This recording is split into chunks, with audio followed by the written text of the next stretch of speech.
Umineko When They Cry. They Cry. Finishing up a fast, quick dinner, then we'll get started.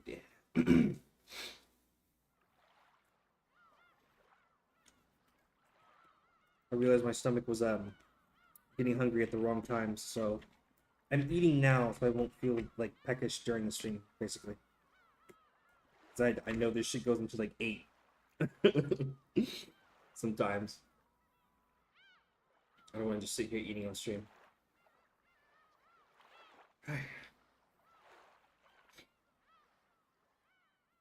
Alright, that's good for now.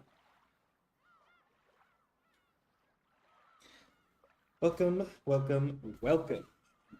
Another Umineko Thursday. Peak day. Peak day, peak day. I think we're about to start round 2 or 3 of the adult conversations. I think that's where it just started.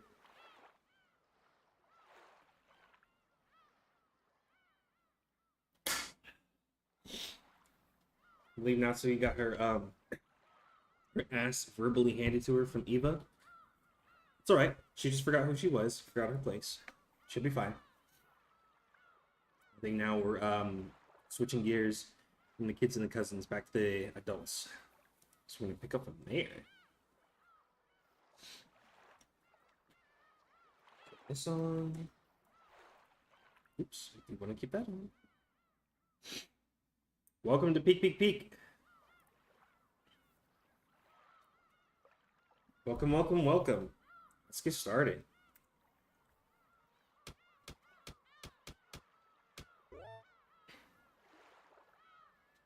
Uminek. Naku Koro.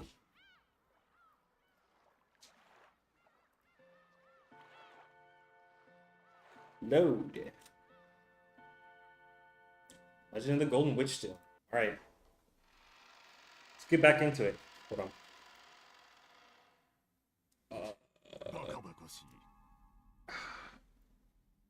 Something stuck in my mouth. Alright, there we go. What a powerful tone and setting we just jumped into. This is what we ended on? God damn, what was going on? Let's see what Krause is talking about. Bro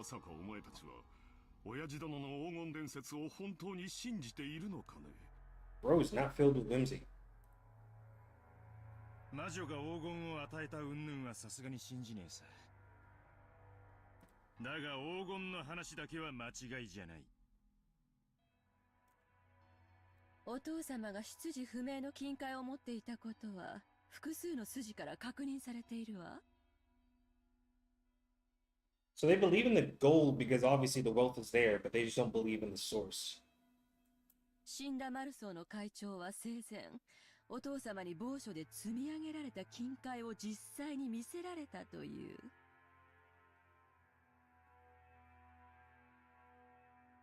Interesting.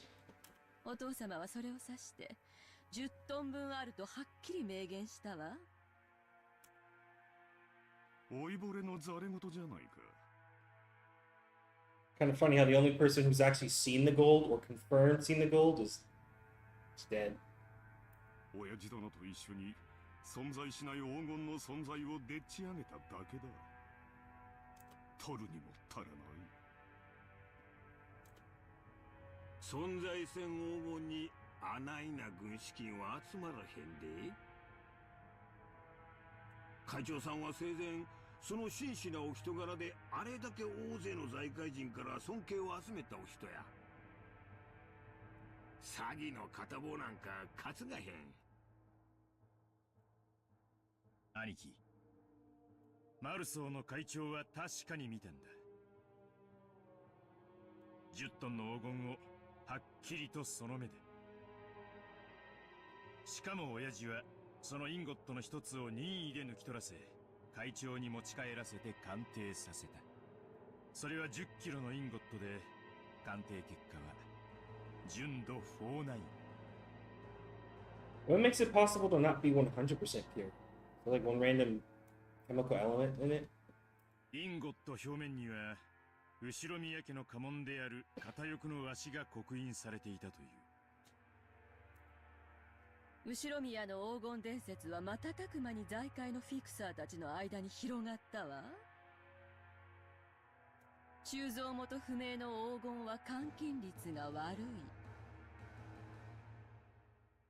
I think they have used some sort of iron to keep it in shape. Oh, gold is pretty malleable, isn't it? Without it, I don't know the specific like properties of gold, but I think it's malleable, right?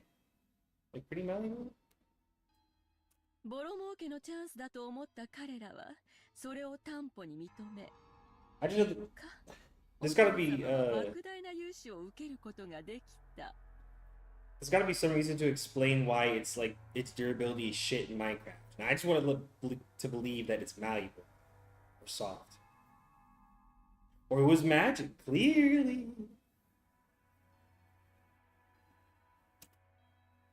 バカバカしいにも程があるじゃないか。お前たちはいくつになるんだ。 God damn, Krause. まだそんな子供の頃のおとぎ話を真に受けているのかね。第一、その10トンの黄金の証拠はどこにあるんだ。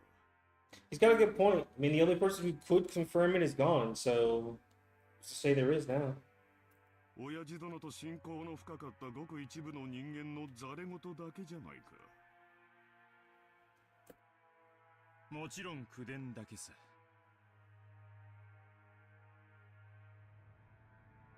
でもよ兄貴、親父が調達した莫大な金はそれに見合う担保が必要だった。 Oh, I just remembered. I need to change the alert types real quick to silent reading time. Good. Alright, there we go.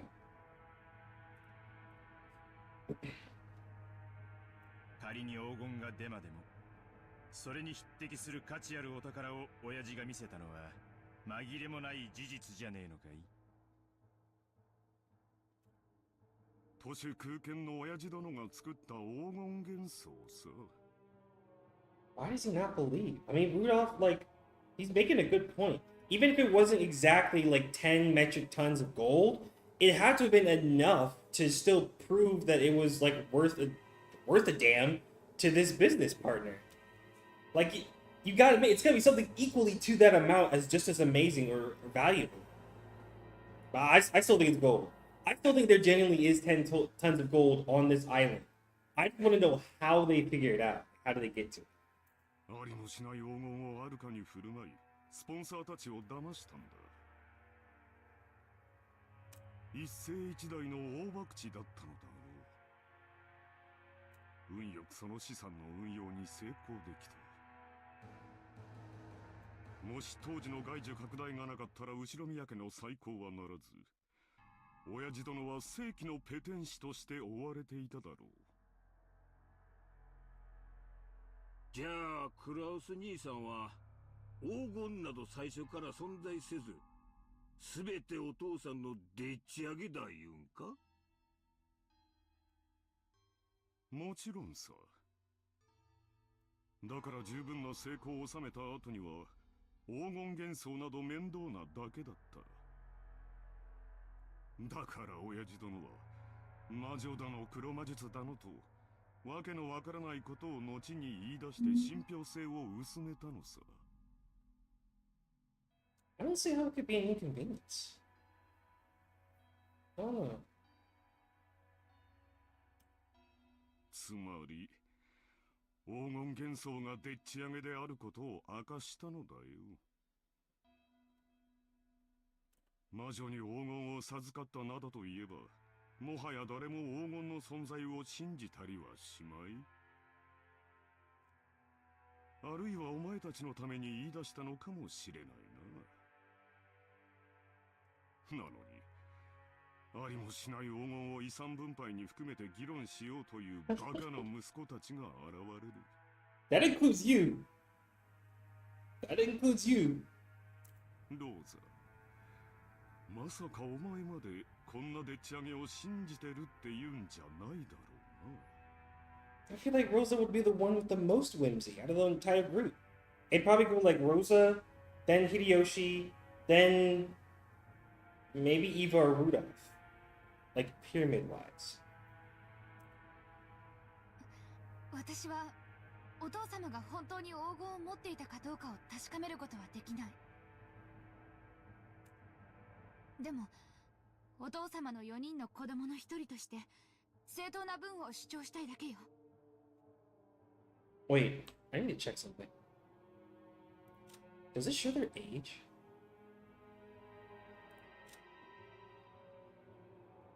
Oh, it doesn't. I was curious about the height.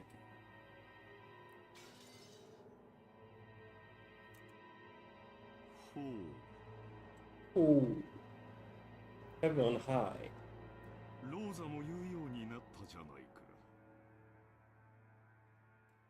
なるほど。お前たちはこう言いたいわけかね。I mean, let's not play stupid. Everybody here is for the bad. You know, like that's very clear. 私が黄金を独り占めしようとしていると。兄さんが莫大な軍資金を調達したのは事実。それがお父様の個人資産の横領では断じてありえないというなら、つまりはそういうことよ。兄貴はすでに10トンの金塊を見つけてるんじゃないかって。What's that? 俺たちはそう見てるのさ。Oh, is that so? It would kind of make sense. Age-wise, Kraus, Eva, Rudolph, Rosa. Okay, I thought Rosa was the youngest. I had a feeling she was the youngest. Okay. But it would make sense. Imagine he actually did, right? Like he could have found it a long time ago just from like terraforming or landscaping the island as part of like building the foundation for his resorts or whatever. He could have accidentally stumbled upon it, right? Found the 10 gold long time ago, and to deter the others of like not getting their share or something along those lines, he would just make up this shit about how it's not real, or he would push that narrative how it's not real to have for himself. I could kind of see it. I could see it. バカバカしい。Waka-waka-shi. That's a funny word. そんなものは元より存在しない。じゃあ説明なさいよ。Kraus finding some yellow painted rocks and being like, fuck yeah, I'm rich. I'm gonna stake my entire resort on these yellow painted rocks right here. That's what he would do. お父様の財産の横領、お父様の隠し黄金。I see she's putting him in a rock and a hard place. そのどちらでもないなら、どうやってあれだけの軍資金を調達できたっていうの？私にも政界財界に友人が多くいてね。彼らから協力を得ただけに過ぎんよ。I thought he burned all his bridges because he's like been a fuck up in the past. それについてお前たちに説明する義務はない。Okay, Kraus. 分かっているだろう。 What the... 話せぬ方面の筋もある。兄貴がそうだと言い張るんならそれでいいさ。でもよ兄貴、親父は長くない。来年の今日まで生きてるなんて誰にも保証できねえんだぜ。親父が死ねばその時点で遺産相続だ。俺たちは全員の立場から中立な弁護士と会計士を立てて親父の財政状況を調査させるぜ。その時、お父様の資産に兄さんが不当な干渉をしていることが発覚したなら、お分かりね。I like this space. It means business. I wouldn't fuck around with Eva. I'm just saying, dude. I would not fuck around with Eva. 何の話だかさっぱりわからんね。 And we're just playing it off. All right. 妻でなくても憤慨したい気持ちだ。お父さんの黄金はもちろんお父さんの財産や。 Stop swearing. Why? There's kids watching? Show me. There's never once been a confirmed kid in this channel or in this stream. I'm not running Winnie Hut Juniors out here, bruh. This is the Salty Spittoon. 表に出せん金やっちゅうのも分かっと。 Fuck them kids.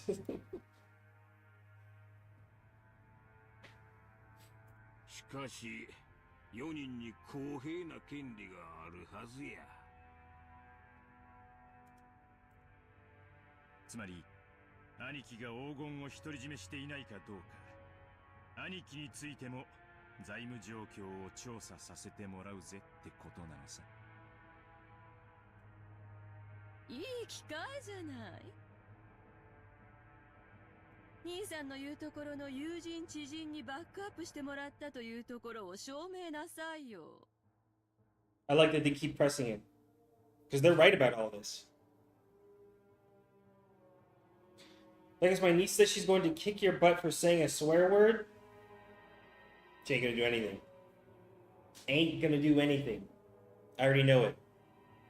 This is not a kid game. I'm PSA saying it right now. This is not a kid game. Alright? It's Umineko Thursday. Y'all know what this is about. 私たちはくだらない疑いを持ってしまったことを潔く謝れるわ。 She would never do this. Even if they were wrong, Eva would never do this. ねえ、ローザ。そうね。クラウス兄さんこそ話をはぐらかしてるわ。やましいところがないというなら証明してくれればいいだけの話なのに、兄さんはまるで取り合おうとしてくれない。だがまあ兄貴の立場にも配慮するさ。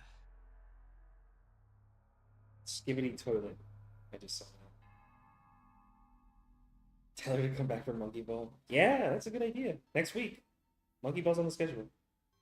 Umigo Thursdays. Welcome, Antoine. Welcome, welcome. So, okay. I'm trying to think of like both sides of the coin here for Kraus, right?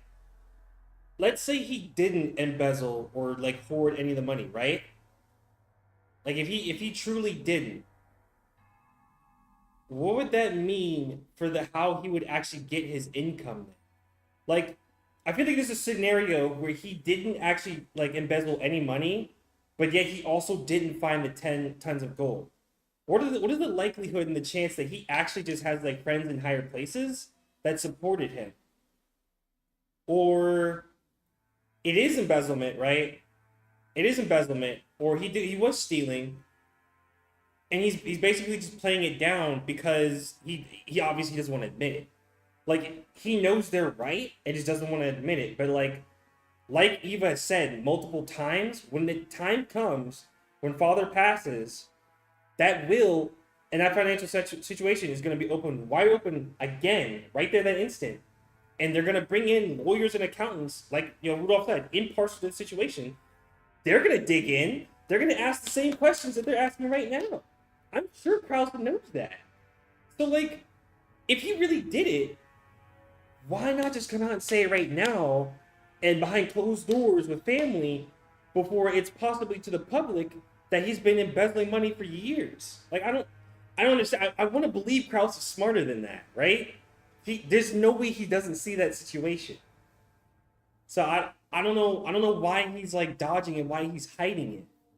I'm 90% sure he did embezzle it. I'm 90% sure he did. But like, I don't know. I feel like the lesser of the two poisons here is just to come out and say it now rather than like, you know, get this sent to court. Pretty sure anybody would want to avoid court. Now she's skipping. 親父の名代ということで、俺たちより一つ多く責任を背負ってるところがあるだろう。今まで散々気楽に過ごしてきた俺たちが、それを察しないでブーブー言うのは、こりゃフェアな話じゃないぜ。Okay, playing kind of devil's advocate here. ほう。 Have it on high.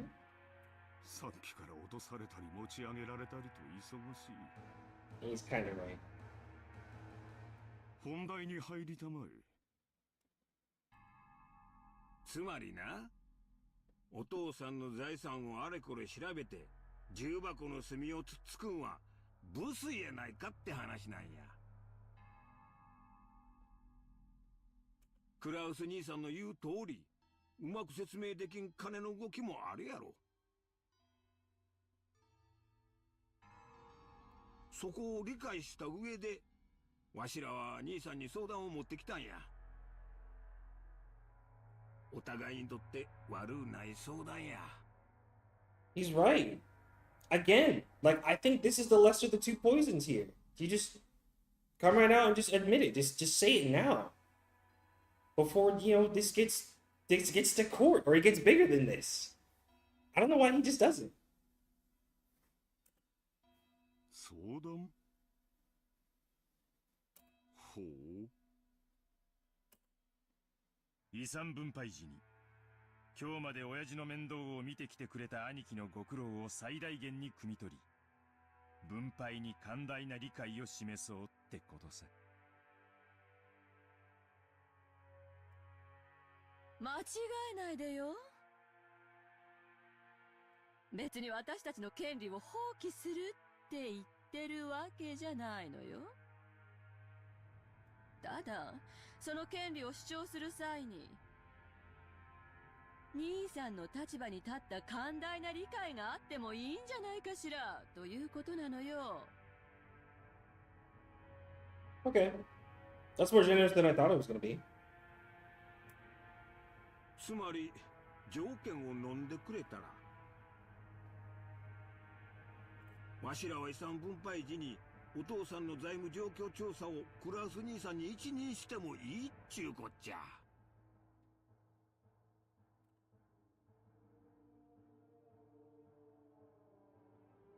All the siblings from Eva downward suspected that Kraus was trying to steal their father's wealth. So, letting Kraus report the state of that wealth was extremely contradictory and a huge concession. If, as they claimed, Kraus was actually embezzling money, Kraus would be able to hide that fact. Exactly. Besides which, it'd be possible for him to control the distribution of the inheritance in a manner favorable to himself. Kraus, realizing that this sounded too good to be true, couldn't help but feel suspicious. I mean, in his shoes, yeah.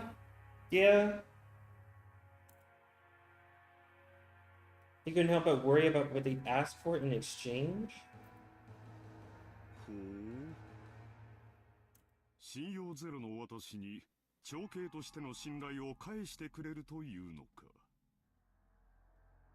その見返りは何だね。 That's the 10-ton gold question.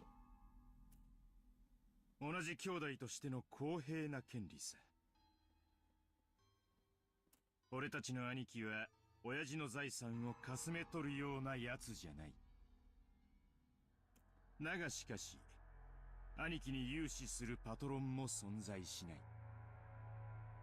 となりゃ、つまりこういうことなら兄弟は納得するわけさ。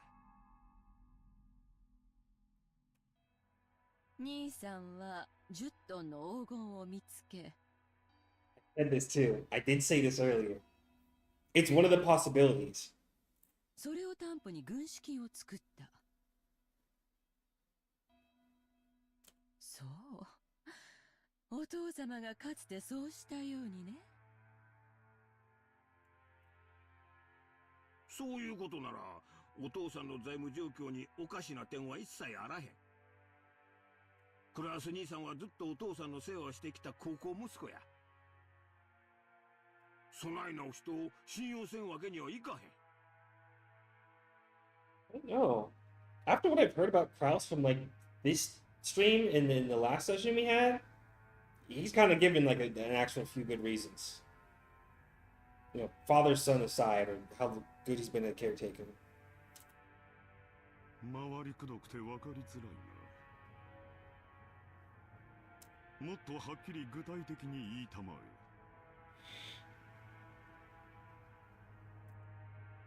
え。条件の一つ目。まず兄貴は親父の黄金を見つけていたことを認めること。ありもしない黄金を私が持っていると認めろと。条件2、その黄金について兄弟の取り分を認めこれを支払うこと。バカわ、な。ありもしない200億の黄金について一人頭50億、合計150億を支払えというのか。バカバカしい。最後まで聞きなあれ。備え大金出てくるのは分かっとる。でけへん取引はするつもりないで。もちろん黄金の取り分についてもクラウス兄さんの今日までのご苦労を十分にねぎらって換算するつもりや。条件3、黄金の分配は後宮本家当主跡継ぎの肩書きに 50%、 残りを兄弟の正当な取り分として分割。 50% is a lot. もちろんクラウス兄さんもこれには含めるわよ。200億のうち125億を兄貴に、25億をエヴァ姉さんに、25億を俺に、25億をローザに。ありがたくて涙が出る分配じゃないか。存在しない黄金のためにお前たちに75億支払えというのかね。何よ、兄さんの取り分は私たちの5倍じゃない。私なら踊り上がっちゃう好条件よ。I mean, I can understand them, you know, being too good to be true.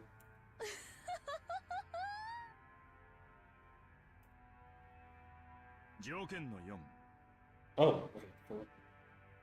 分配金は親父の死亡時に遺産分配に含めて清算する。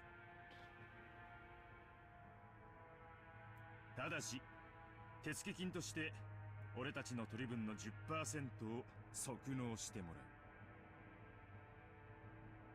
支払いは来年3月までだ。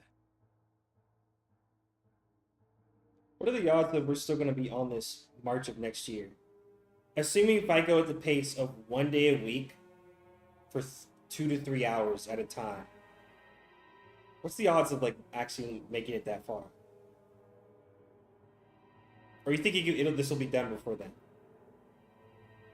どや、クラウス兄さん。お父さんの財産をめぐる信頼を回復する絶好のチャンスやないか。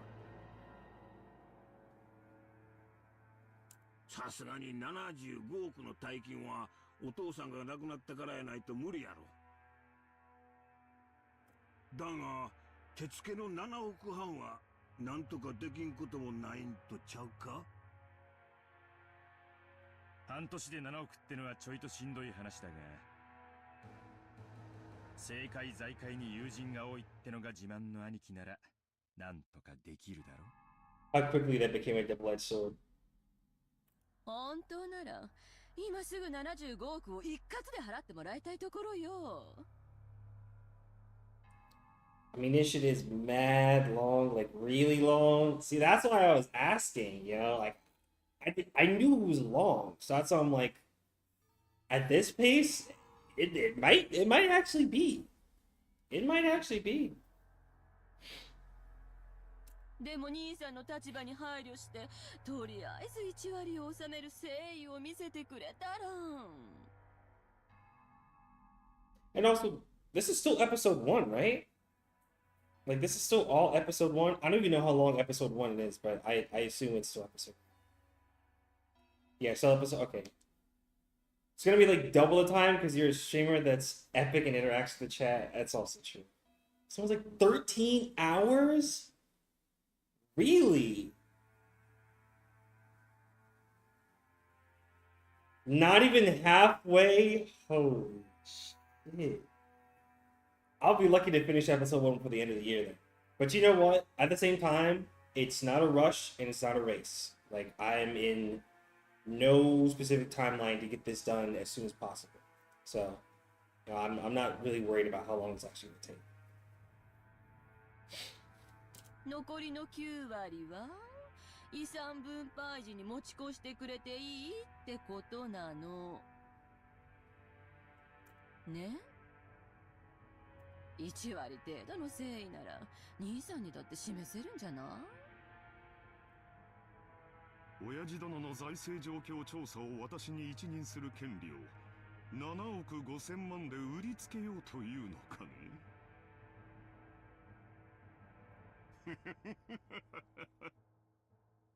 上等じゃないか。お前たちも成長したものだ。As a marathon, just go your pace, you'll be fine. Exactly. That's the goal. この私に取引を持ちかけられるようになるとは。これらを兄さんが飲むなら、私たち兄弟はお父様の財産状況調査を兄さんに一任する。This is all hinging also on the fact that he actually has found the goal, which I'm kind of 50-50 on the side of like he has, but I could also fairly believe he has. ただし、その調査結果は公弁の対象となる。当然よね。75億分、私たちの取り分が減るように調整されちゃったら悲しいもの。原則的に文句は言わねえつもりだ。兄貴が綺麗にやってくれたならそれでいい。よっぽど露骨なことをしなけりゃ、俺たちはことを荒立てるつもりなんかねえんだぜ。俺たちだって早く遺産が欲しい。いつまでもグダグダして取りっぱぐれたくねえんだ。公弁された場合の再調査は誰がするのかね。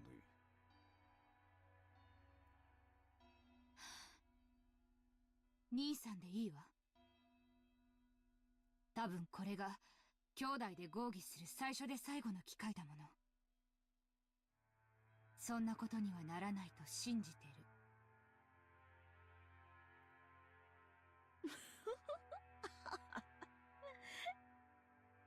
ローザもたまには言うわね。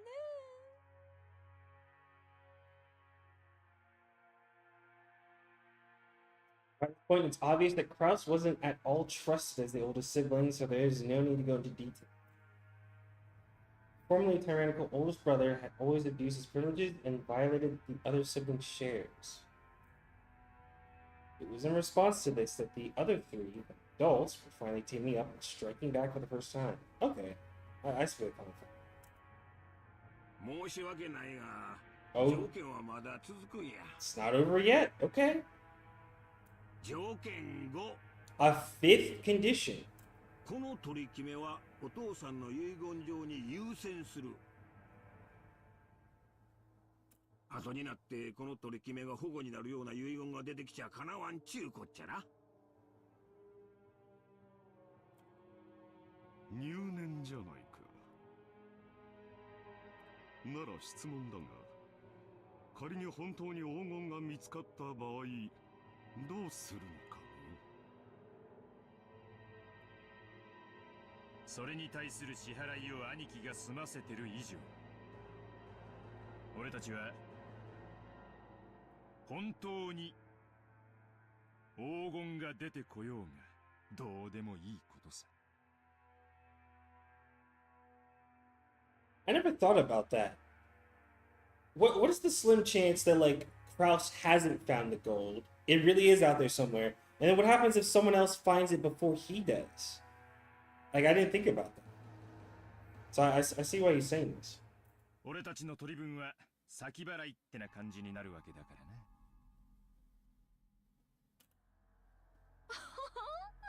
夢があっていいじゃない。この島をリゾート化するつもりなんでしょ？その工事の途中でひょっこり黄金が見つかるかもしれないじゃない。That's literally what I said, like what, 10 minutes ago? That as if he already had done that. But I said that could be a thing. Even let out a high-pitched laugh. Kraus watched but didn't even flinch. 条件に7をつけてもらおう。 Oh? Wait. He said 7th. But didn't Hideyoshi end on 5th? But he just said, or was there, did I miss the 6th? I thought Hideyoshi ended on 5. Surprised again. 私以外の兄弟が黄金を発見した場合、速やかに私に引き渡すこと。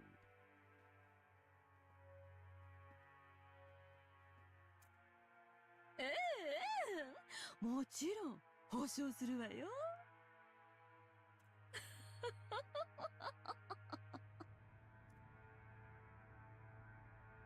There's a play on words, of course.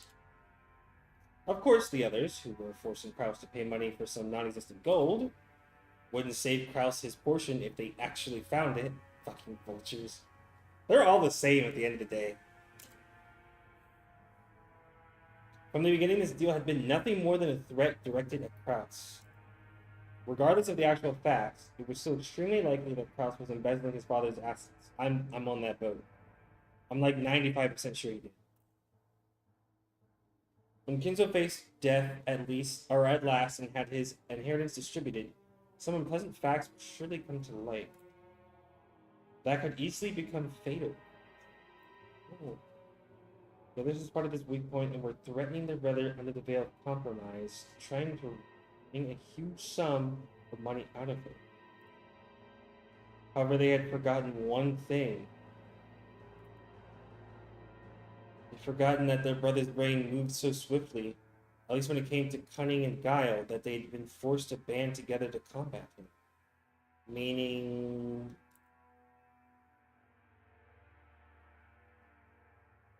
While Eva couldn't stop smiling and showed her victory, Kraus set out a glowing knife to show how relaxed he was. とても良い話じゃないか。私もお前たちとの関係が疎遠になっていたことには非常に心を痛めていた。この条件を飲むことによって兄弟間の関係が再び有効なものにできるなら、それはとても嬉しいことだよ。喜んで話に乗らせてもらおうじゃないか。喜べ、ローザ。取引は成立だ。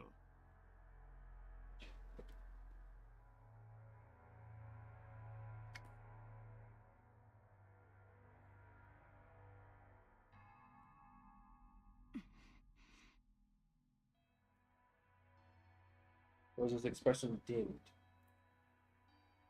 It was never a good sign when her brother started talking like this. Eva also keenly picked up on this. That's why she was unable to wipe away a sense of unease, even though Kraus had obediently accepted the deal.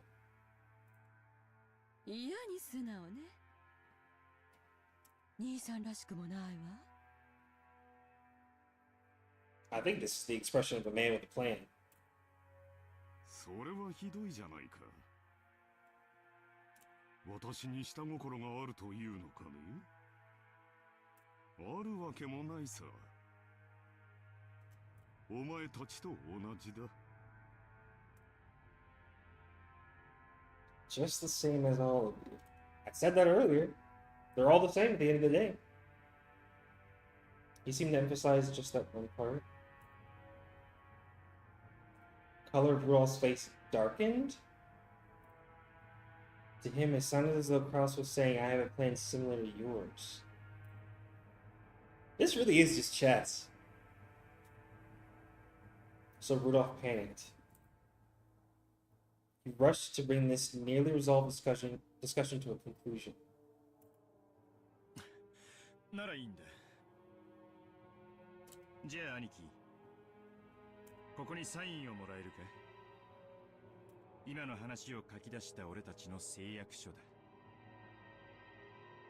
人数分ある。同じ内容に全員がサインする。Rudolph took 4 written contracts out of his breast pocket that had the details of their deal written on them. Damn, you can't prepare. クラウス兄さんの提案した条件7ももちろん今から追記するで。安心したってな。兄貴、ペン使うか？Rudolph took a fountain pen out of his breast pocket and offered it to Kraus. Kraus made as if to accept it, but then, with a small laugh, he drew back his hand without taking it and spoke. 実はこの取り決めを確かに履行するために1点だけ修正を提案したい。As soon as Kraus said that single sentence, all the siblings felt as though something ominous was creeping up their backs at the same time. ダメよ。もう決まった話よ。He's got them on the ropes already. What a fucking 180. 黙ってサインを。エヴァ、何を焦っているんだね。もちろんサインはする。お前たちに黄金の分け前、75億円分を約束する。親父殿の遺産分配の時、きれいさっぱり清算することも約束する。だが、一点だけどうしても譲歩してもらいたい部分があるのだよ。何の話だよ。どの点が気に入らねえってんだ？分け前の1割、7億5千万円を即納する点だよ。お前たちの指摘通り、私の財政状況は決して裕福ではない。数々の先行投資によって未来に必ず回収できると保証されながらも、今のこの時点では火の車であることは認めなければならない。When they said it themselves, he also is poor right now. So, you're right about that. つまり、今すぐに動かせる金は全くないということだ。私は無能で詳細の嗅覚も鈍い。お前たちの言うところの弱り目の私には7億半も半年で動かせる力はないということだよ。I don't know if he's like playing dumb or he's just like trying to use their words against them. Like I was not expecting that to be like a double-edged sword. そんなはずはないでしょ。いい加減なことを言ってこの場をごまかす気？遺産分配時に全て一括で清算する。1割を即納する条件を削除したまえ。それが私にサインさせるための唯一の条件だ。Okay, so what are they gonna do? I mean, if they go back on their word and what they said and they remove the 10%, I feel like they're gonna see it as a sign of weakness and a sign, like also a sign of defeat. So like, how are they gonna handle that? クラウス兄さん、この1割はな、あくまでもお兄さんの誠意を図る数字なんやで。本当なら取引の余地もない話や。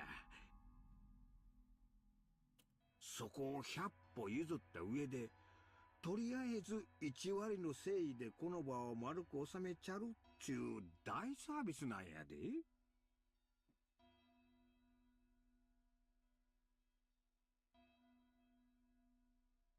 そう説明した上でそこを断るっちゅうんは、互いの信頼関係にちょいと影を落とすんとちゃいますか？ Hiyoshi had a humble expression on his face and was rubbing his hands together. But his eyes weren't calm at all. Rouse had already seen through to the shadow in the depths of both hearts. お前たちは何を焦っているのかね。それとも何に怯えているのかね。どうぞ、私にだけは教えてくれんかね。 Now he's picking on the youngest, thinking that she's gonna crack. 他の兄弟たちには内緒でこっそりと。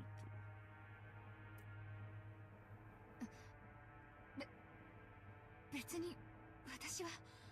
That's dirty, Kraus. That's dirty. よせよ兄貴。俺たちは兄貴がサインするかしないかしか聞いてない。妙な勘繰りも交渉もなしだ。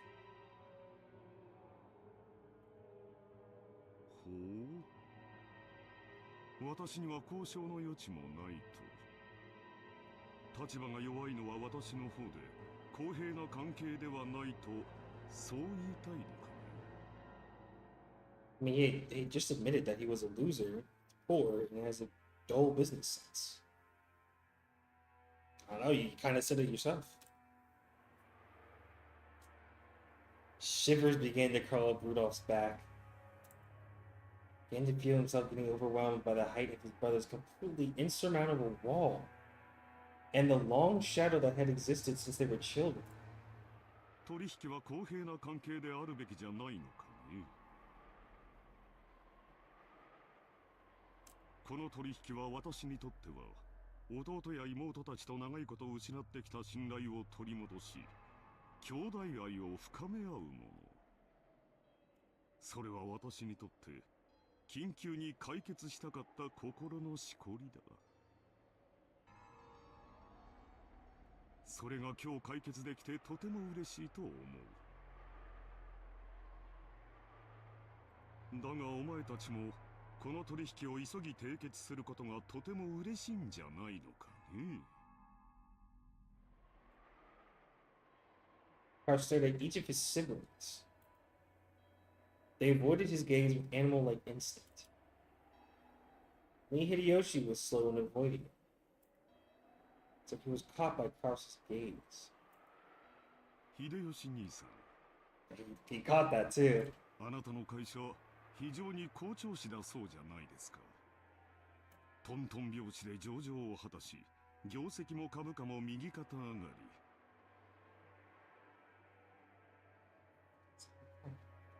実にお羨ましいことです。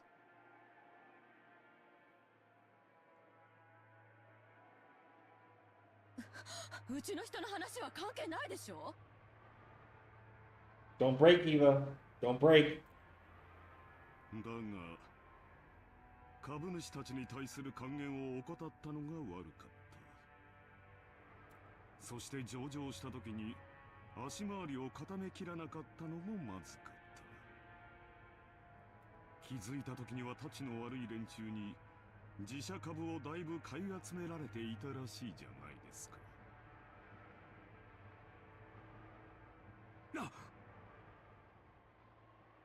なんでそんな話知っとるんや。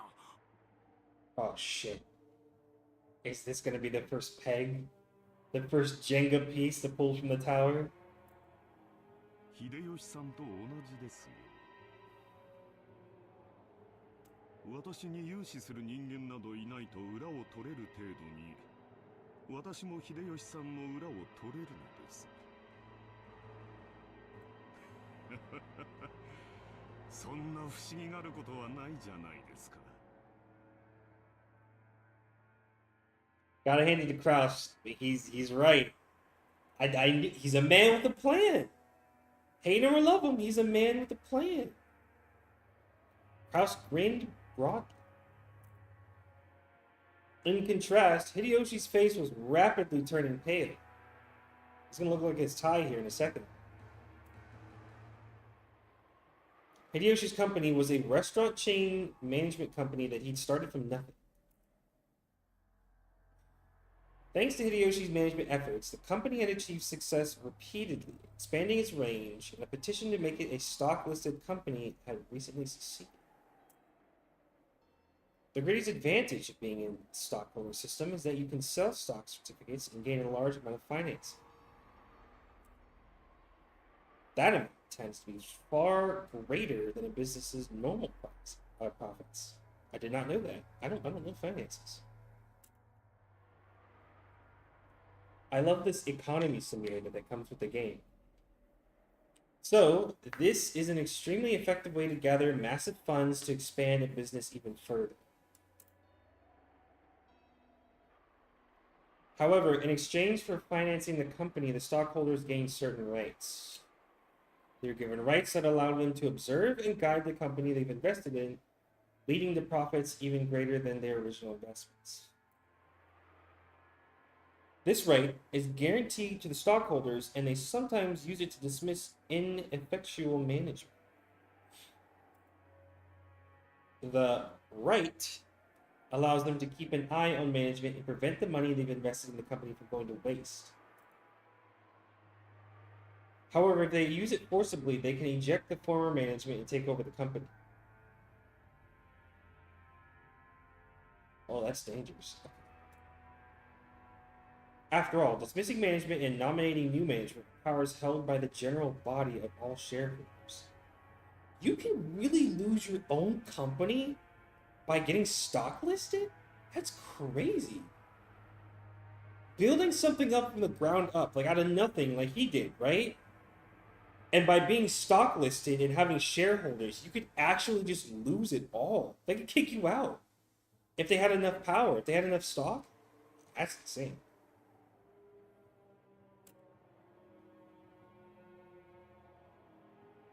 Oh, wow. Okay. That power is determined by the majority decision of the stockholders. Fucking dangerous. And people who hold more stock get to cast more votes. In other words, if some person or group holds a majority of the stock, they can freely chase out the old management and make the president anyone they like.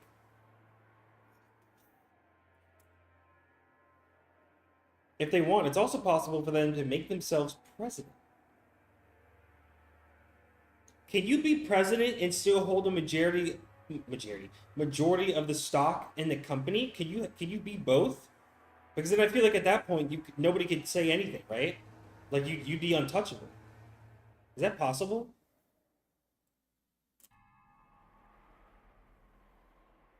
Most companies take various defensive measures to stop malicious people from buying up their stock and threatening their position. Good. Like ensuring that lots of stock is bought by those close to them, such as company employees. That's why they do it. Oh, I never understood that. Like, the first career job I ever had, like, actual career job, like, salary and everything, they did this, or they, like, sent emails about this, but, like, dude, I didn't understand how that shit works. So I'm just like, okay, I guess this is an option for as long as I work here. I didn't understand it, but now I do. I see why they do it.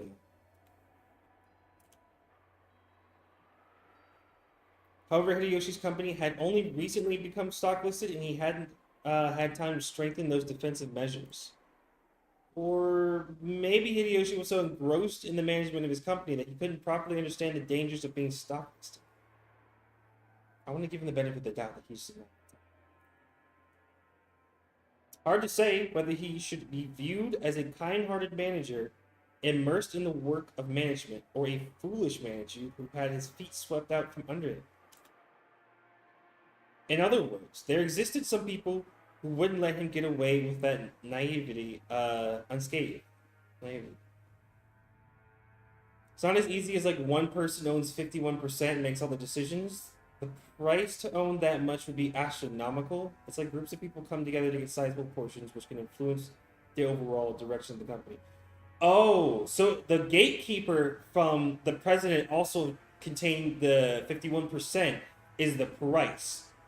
You can set the price of the stocks so that way they would have to basically go bankrupt or like, you know, go penny for pocket to actually get into that position. That's why most people don't do it. Okay. So they can just have influence over the overall direction, but never actually like fully own and still have the stock. Okay. I see what you're saying. I think I see what you're saying.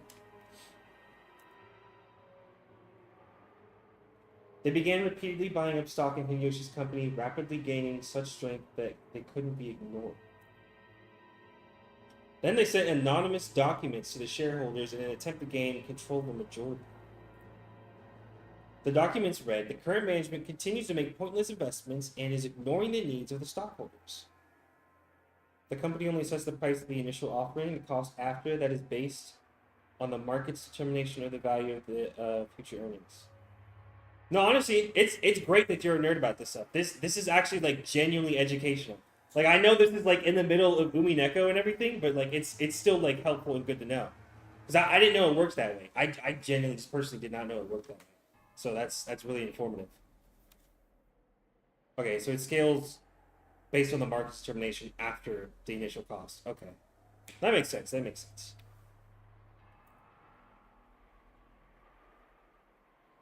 Let us force the current management to retire, cut the current wasted investments, and let the company be born again as one that gives more back to the stockholders. Fuck, they're gonna kick him out. Hideyoshi's gonna lose his company. It's very difficult to make the actual state of company's management known. The fruits of Hideyoshi's sleepless nights and constant concern for his company were cruelly distorted, and he lost the trust of his stockholders. Thanks to these efforts, this group had almost collected a majority of the company's stock. At that point, even Hideyoshi noticed and started to buy back the stock, but the stockholders realized that the company was undergoing an acquisition maneuver. And each demanded a ridiculous price for the shares that Hideyoshi was trying to buy back. Oh, that's fucked. They can do that? They continually tortured Hideyoshi, who had no leeway in negotiation of that price. One of the certainties of capitalism is that the price will rise when two parties vie for the same thing. Oh, I hate how. And one of the certainties of democracy is that the majority controls everything. So in the end, whoever manages to buy up the most stock wins. Put another way, whoever has the most money wins. I don't know if anybody that's into this kind of stuff, that likes the stock market like environment and kind of ecosystem. I heavily suggest Off-World Trading Company. It's a very good game on Steam. I want to get back into it actually. I do want to play it again. But Off-World Trading Company is like a good game about this that I've played.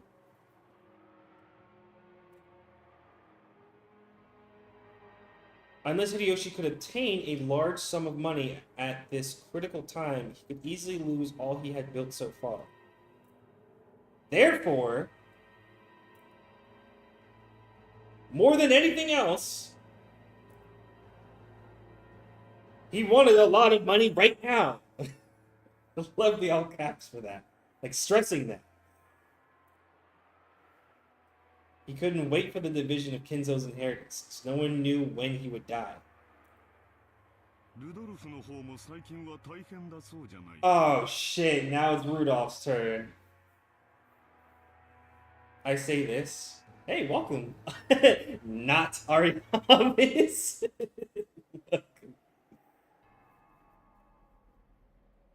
海外は怖いとよく言うが、本当にそうらしいな。アメリカの裁判は極めて感情的に決まる。彼らは外国人に寛大な判決など出しはしない。先方と和解した方が結局は安上がりになると弁護士に忠告を受けたんじゃないのかね。He had a case with American, like business people or like trials? 何の話？ Hey, welcome back, Harry. I thought you weren't allowed to stick your nose in this. まあ仕事上のトラブルさ。大したことじゃない。 Oh, does she not know? 金で切りのつく話さ。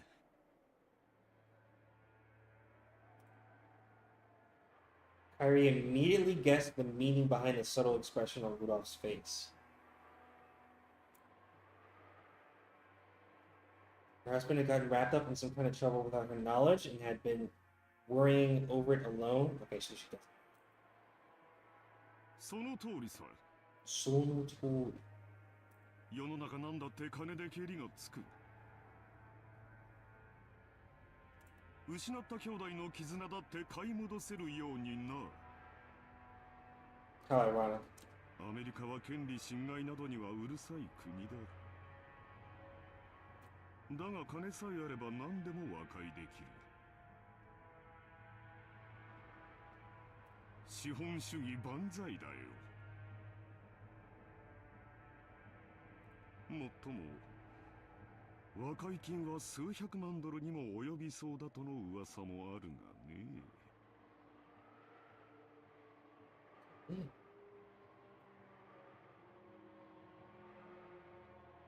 Now it's Rudolph's turn. Rudolph had been building a large amount of wealth with a certain type of niche industry. However, a niche is a niche. It definitely wasn't a business exposed to the light of day. An American corporate giant was trying to accuse Rudolph's company of violating their rights. For various reasons, it was thought that victory for Rudolph in this trial would be extremely unlikely, and he was being forced into an all-out surrender. But even so, there was a way for this to be resolved with money. If he could just pay that money, it might still be painful, but he'd be able to pick himself back up. But if he didn't pay, he'd lose everything. Shit. Therefore, here we go again. More than anything else, say it with me, chat. He wanted a lot of money right now. ローザは清く正しい妹だ。Oh, not Rosa. Rosa, what did you do? What's going on? What's going on? Or is it just the fact that you're like a single mother and you could also just kind of really use this money in general? It could just be as simple as that. I want to believe that she's not in some hot water like the other two. They wanted a lot of money right now. Thank you. 危険なマネーゲームなどには手を出さない。She wouldn't, thank God. だが、お人よしな性分が災いしたんじゃないか。Oh, no. Was this a fucking scam text message or something that she might have clicked on? Like a scary link? What did you do? 連帯保証人は気安く引き受けるものではないと思うがね。What did you co-sign? Oh, fuck. Dude, he did his homework on everybody. I cannot fucking believe this. Like, right now, dude, they all came in here. Like, Rudolph literally had the deal folded up in his pocket before he came here. They came to this conference with the mindset and with the plan to get Kraus to agree to all this money that he's got to pay for gold he probably doesn't even have right now. Could or could not have. They were so sure of it. They did all this homework, all this research on him. Like, dude, everything on him, right? They were so sure of it. And how quickly Kraus took that string and unraveled all of it, one by one. I cannot believe this. Like, I don't know how I didn't see this coming. Welcome, Wolfgang. Welcome, welcome. Hello. Today's Umineko Day. Happy to have you. Rudolph Bag Fumbler Ushiromiya. Right. Although, Bag Fumbler, maybe, but he's certainly not fumbling this right now. And this quickly just shifted to his court. From the Dragon Slayer? I know, I remembered your name. Happy to see you. Happy to have you.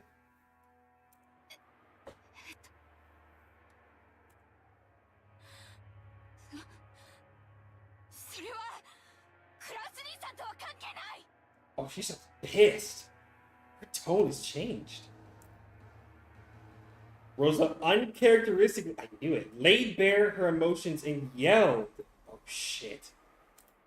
He got even Rosa heated.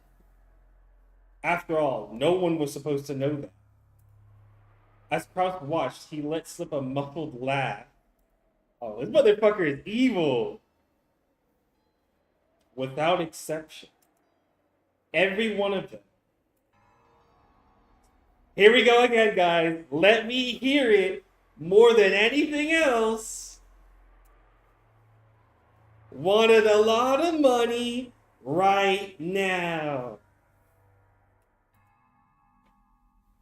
In other words, the situation had been reversed. How quickly the tables have turned. This is insane. Dude, this is like the best fucking thing I have read probably in my entire life, or at least in a long time. I'm gonna be honest with you guys. I don't fucking read. I don't read books. I just don't read, dude. I don't know. I don't really find it interesting in a lot of like ways and in a lot of scenarios, right? But this is so good. If I could just have stuff like this, that's like in depth, that's like exciting, it's interesting, the tables are turning, it's kind of deep like this, dude. And there's the back and forth. This is so good. And we haven't even gotten to the meat and potatoes yet. This is just good right here. I understand it now. We haven't even gotten to like actually Beatrice or the magic, whatever it is, right?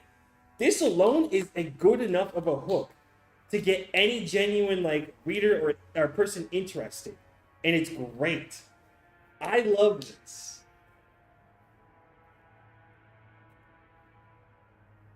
After all, the person the younger siblings were threatening was the only one who had no urgent need for a large sum of money. The other three, however, wanted a lot of money quickly, no matter the cost, and I see why. Are we gonna dive deep into what Rose's situation is? What is she co-sign? In other words, the longer it took to establish this deal, the better position Kraus would be in. Kraus is extremely sly. It's fucking Kraus Cooper over here, bro. Like, sly Kraus Cooper. I cannot believe it. Crafty son of a bitch. He had known all of their Achilles heel from the beginning. Dude. Even so, he had not been certain. Therefore, he had hidden his knowledge until the very end, striking back only after analyzing all their attitudes. 私もできることなら可愛い弟や妹たちの危機に金を工面してやりたいと思っているよ。 Oh, now he makes it seem like they're the poor ones. Oh my god. He's good. だが残念なことに持ち合わせがなくてね。 He's good, bro. 7億半もの大金が工面できるスポンサーに心当たりがあるなら先にそちらを当たってもらいたいのだよ。 Damn. He put that right back in their court. Krause's elated words were so obviously detached from what he actually felt. The other siblings could do nothing more than listen, grinding their teeth. I'd be pissed. If they could think of a sponsor that convenient, they wouldn't have kept up the charade. Exactly. Krause knows that. It's just salt in the wound. They had entered this huge battle specifically because they had exhausted all other options. もしお前たちがどうしてもこの兄を頼りたいというなら私の口利きでスポンサーを探してやっても良いのだが。Oh, the way he twisted that. おっと、私にはそんなものはいないと言っていたか。God damn it. I hate it. He's right. It's a villain that you can't be mad at.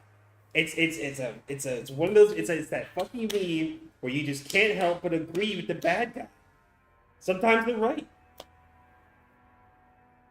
それではどうにもならんね。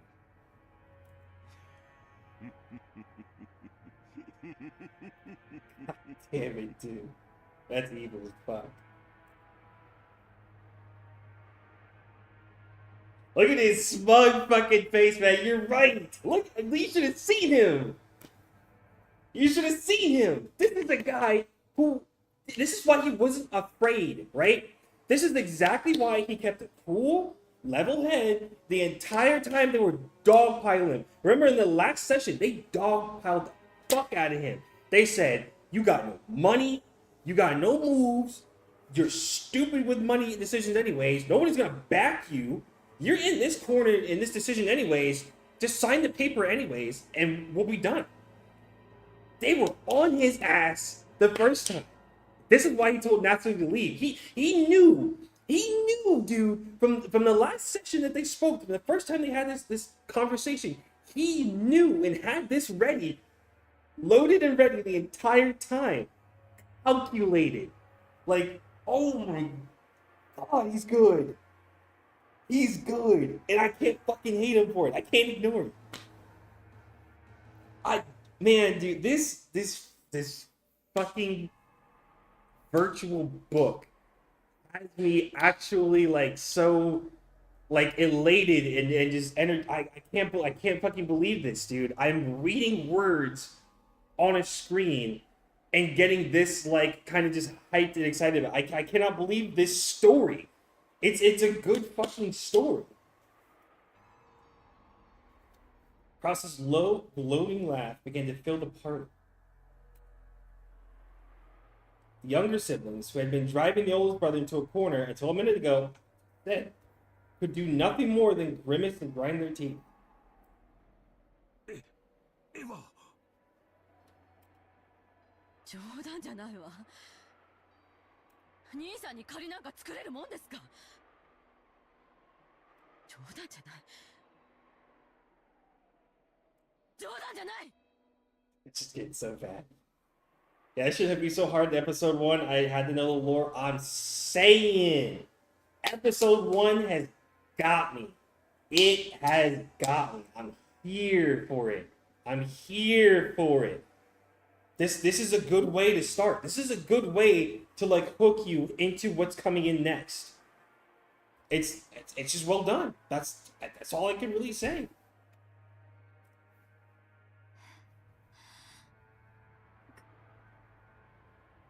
クラウス兄さんを頼ったらどう助けてくれるの？ The fact she's even considering it. 言ったではないか。私にできるのは他のスポンサーを探すだけだよ。もちろん利息を融通してもらえるようには最大限交渉するがね。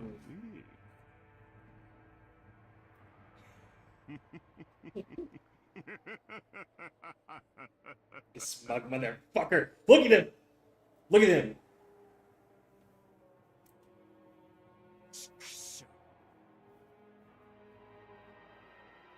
足元見やがって。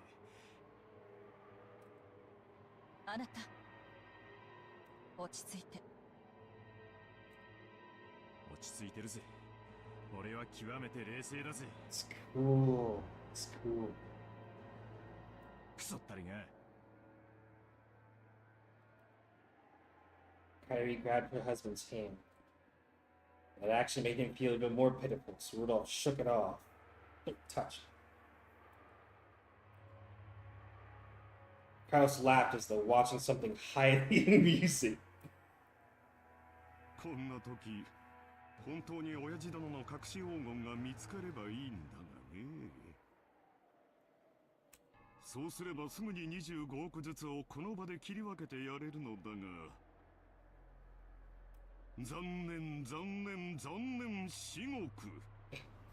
非常に極めて実にどうしようもなく残念だ。今宵は兄弟みんなで酒を酌み交わしながら、親父殿の隠し黄金を、ベアトリーチェの碑文の謎をみんなで解き明かしてみようじゃないかね。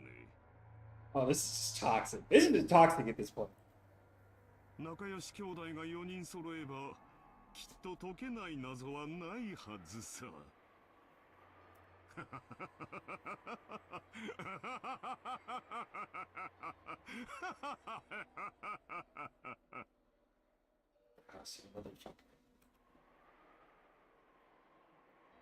Oh, dude! Damn! Damn! I cannot believe how that turned out. I cannot believe how that turned out.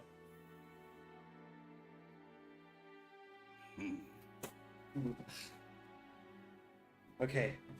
Let me use the bathroom real quick. I've been holding it in. I wanted to finish that segment. I've been holding it in. Let me be right back.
Okay.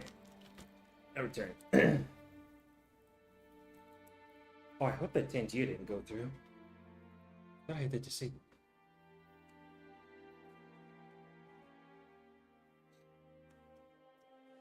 Alright.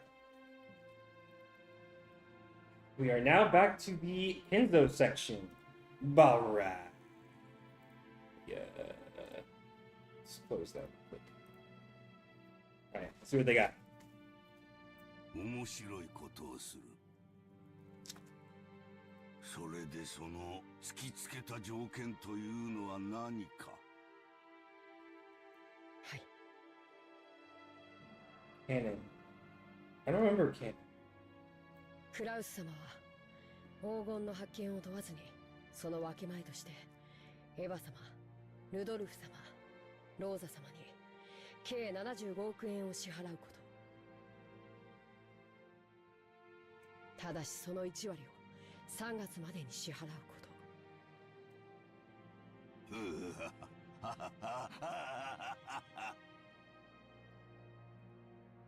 クラウスの間抜けめ。He's the dunce? I don't know, it kind of just sounded like he, owned that shit, dude. 弟たちに足をさらわれるとはな。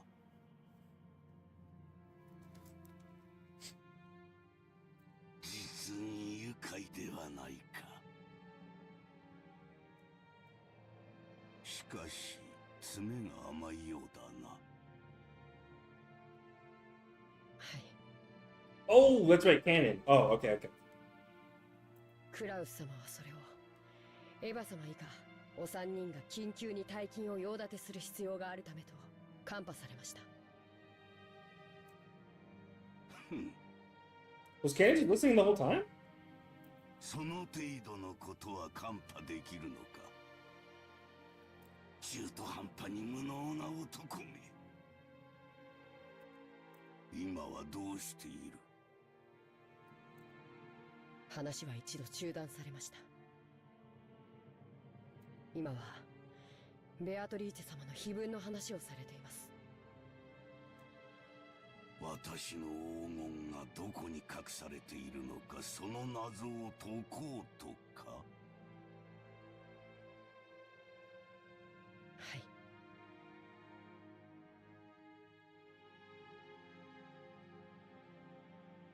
Kenzo set down his spectacles and snorted. Stream's going well. Stream is going well. And don't worry, I am reading every single message. I'll see when you send something. I promise you. I don't think I've missed a single one so far. 奇跡の成就が先か。愚か者どもが黄金を暴くのが先か。I think I'm going to lead on the side that Kraus hasn't found it. He has no clue he hasn't found it. And that it is somewhere on the island, and I think the kids are going to be the first ones to find it. I think they're going to be the figure out the riddle. Like either Maria or George is, I think, who I'm going to put my money on.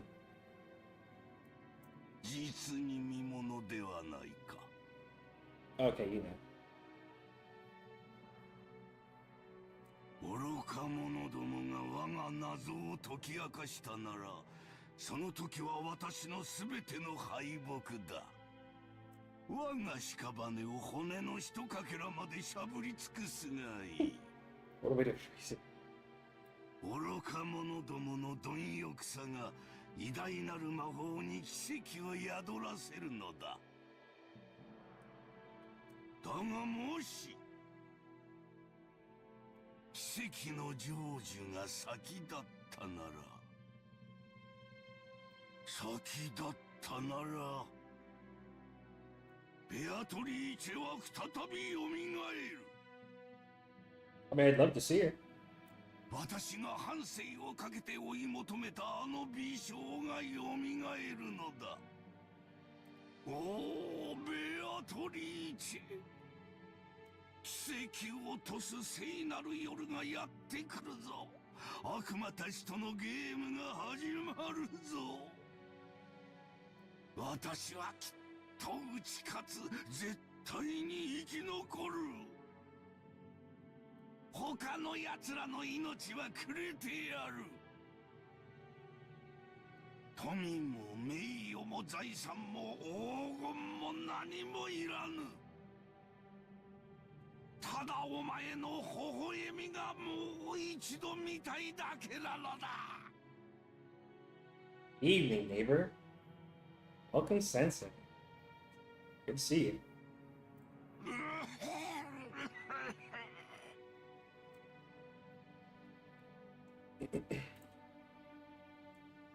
Kenzo choked, apparently in great pain.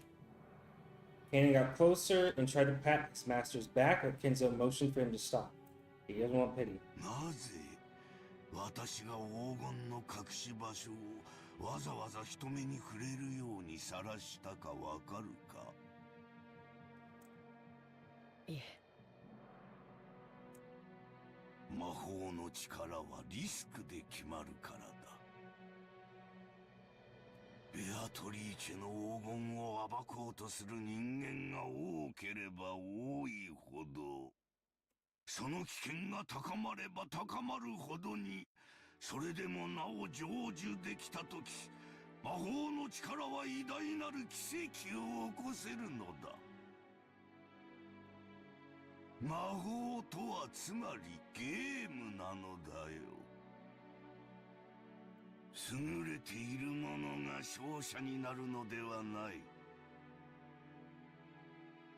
勝者には魔法が与えられ優れるのだ。わかるか？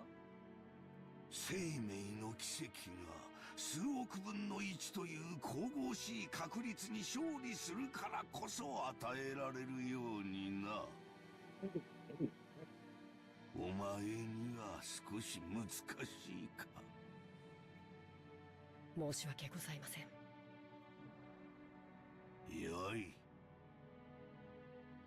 つまりはこういうことだ。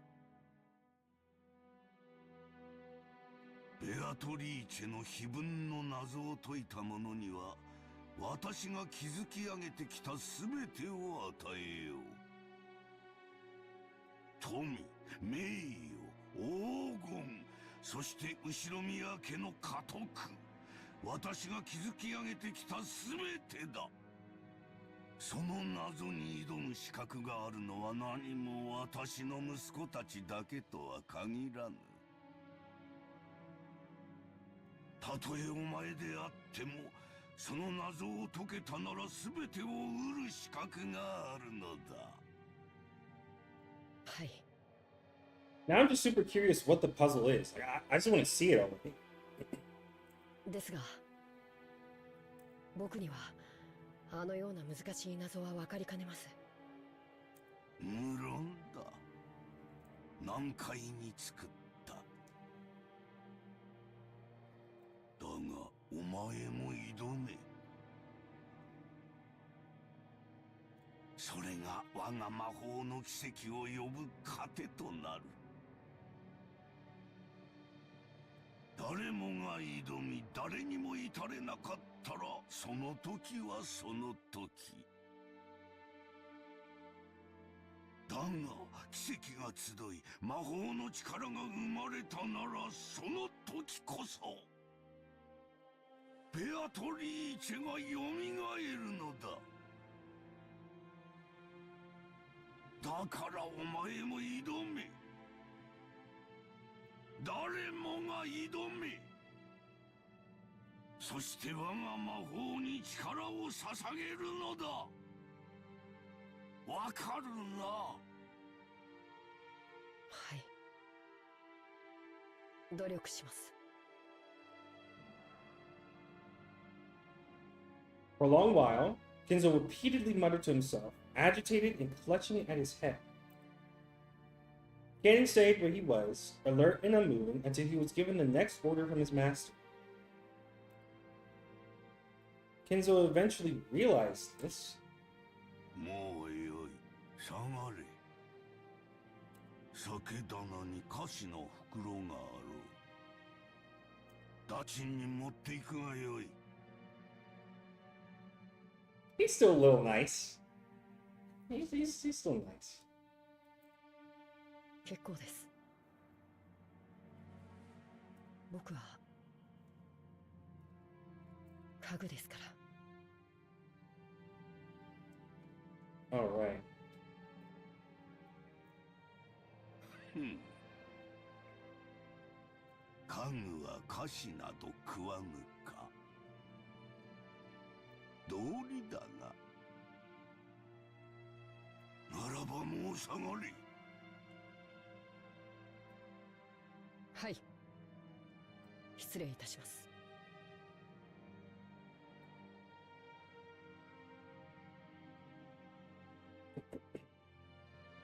Ken bowed and left the study. As the door closed, a heavy locking noise sounded out.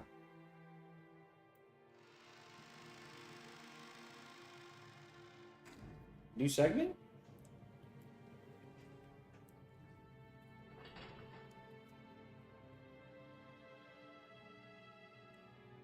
But it was not the sound of cannon locking the door. It was the door locking automatically. Huh? No one could enter without Kinzo's permission, and once they left, they could not enter again. It was a mechanism that Kinzo unable to trust his blood relatives, had created to seal himself up in his own study and isolate himself from the world.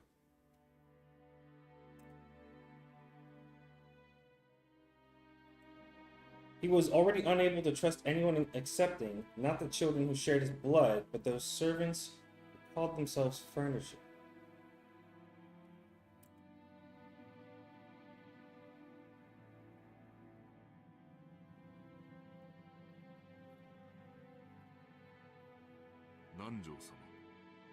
I was wondering where Genji went. ああ、源氏さん。いや、何、居場所がなくなりまして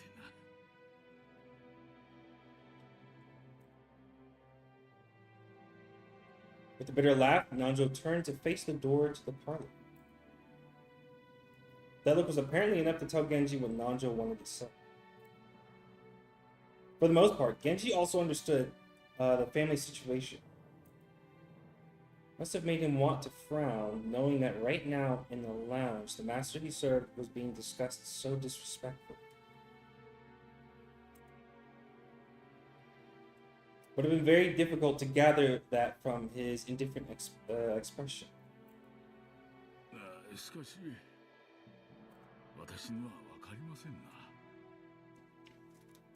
どうして金蔵さんはこんな挑発的なものを書かれたのでしょう。Nanzo looked at the portrait of Beatrice. No, he actually directed his gaze beneath the portrait at the plate with the epitaph. 私には親方様のお考えを分かりかねます。深いお考えがあってのこととお察しします。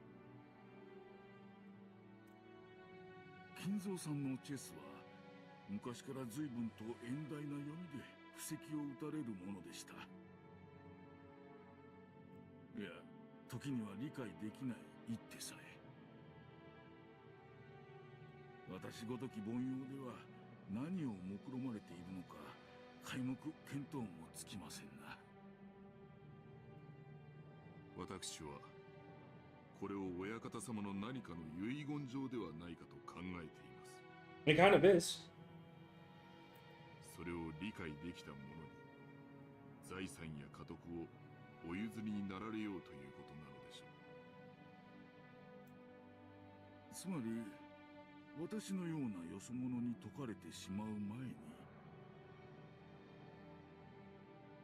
Did they cry yet? The sequels technically do at the beginning, right? Or does that not count? It's when seagulls cry. So.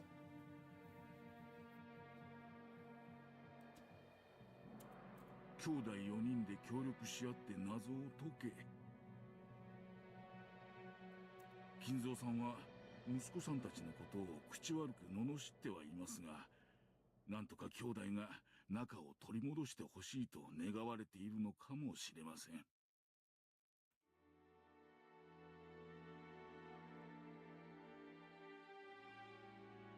It certainly would be heartwarming if, as Nanjo had suggested, this epitaph had been made to repair the siblings' relationship.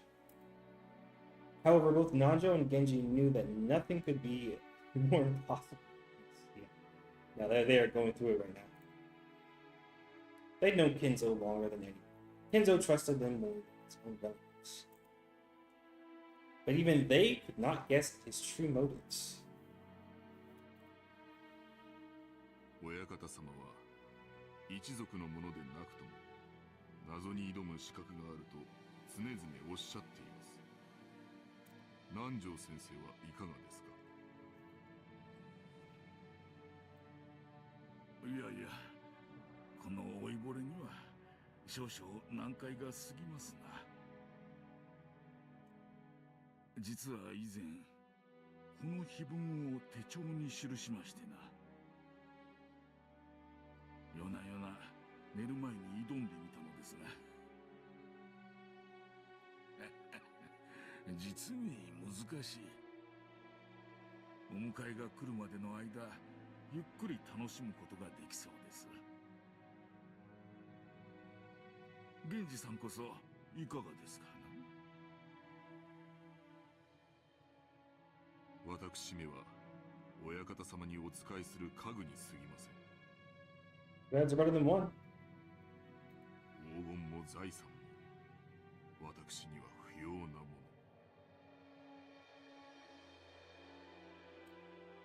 の。やれやれ、本当に謙虚な方です。だからこそ金蔵さんもあなたには心を許されるのでしょう。ならば光栄なことです。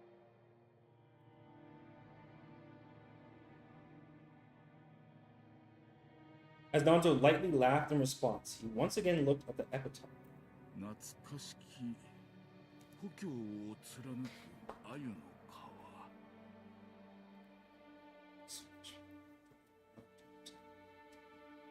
黄金鏡を目指す者よ、これを下りて鍵を探せ。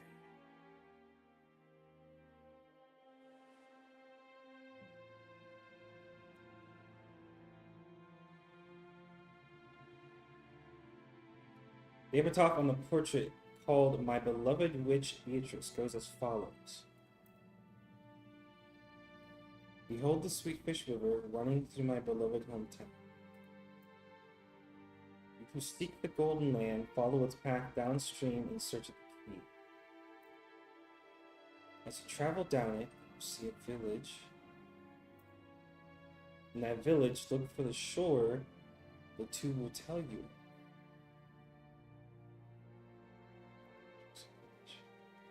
Okay. There sleeps the key to the golden land. The one who obtains the key must then travel to the golden land in accordance with these rules. On the first twilight, offer the 6 chosen by the key as sacrifices. Oh, sacrifices? Okay. On the second twilight, those who remain shall tear apart the 2 who are close. Oh.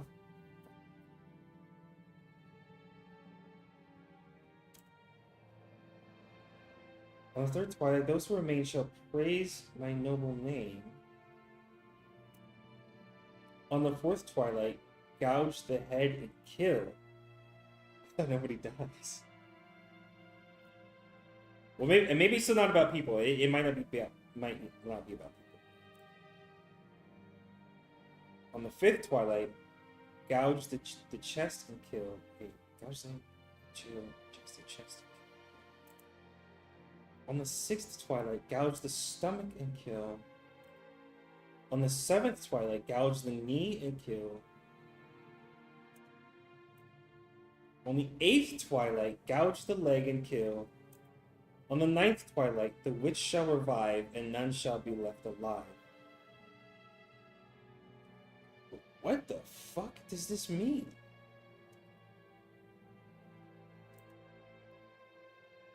On the 10th twilight, at journey's end, you shall attain to the power of the Golden Land's treasures once and for the last time. The witch shall praise the wise and bestow 4 treasures. One shall be all the gold from the Golden Land. One shall be the resurrection of all the dead souls. One shall be the resurrection of the love that was lost. One shall be to put the witch to sleep for all time. Sleep peacefully, my beloved witch Beatrice. Okay, I'm glad that they saved that. There was no fucking way I was gonna remember that myself. So that's the riddle? Now I understand why Nanjo or nobody can figure it out. What the fuck does any of that mean? Like, I don't even know how to fucking comprehend that, bro.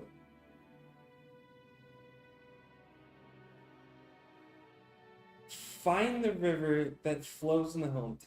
Downstream is a village. Something about 2 people. And just okay. I'm really just gonna have to. I'm just gonna have to read it. I'm just gonna have to read it again. I'll figure it out. On the 11th twilight, have fun and be yourself. Have fun and be yourself. So on the 10th twilight, the journey ends. 黄金鏡に至るだろうか。しかしマリアは豆だな。I'm definitely gonna be reading that epitaph after this, like offline. I'm just gonna be looking at that shit over and over. I'm not gonna spoil myself or anything. I'm just gonna be reading it and just see what I can figure out. ちゃんとメモしてるとは偉いぜ。There's also a good chance that I just don't know enough to even figure out what the fuck it means as well, but I'm curious.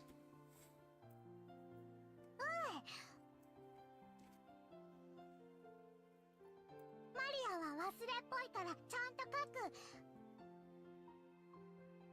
ママに言われたからちゃんと書く。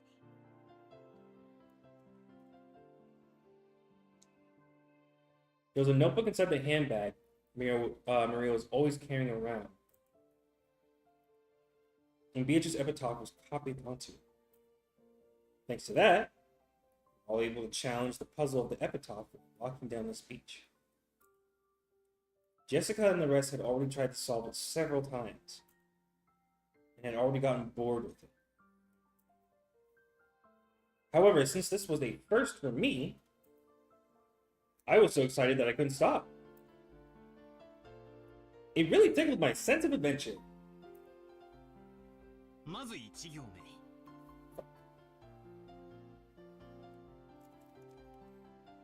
懐かしき故郷を貫く鮎の川か。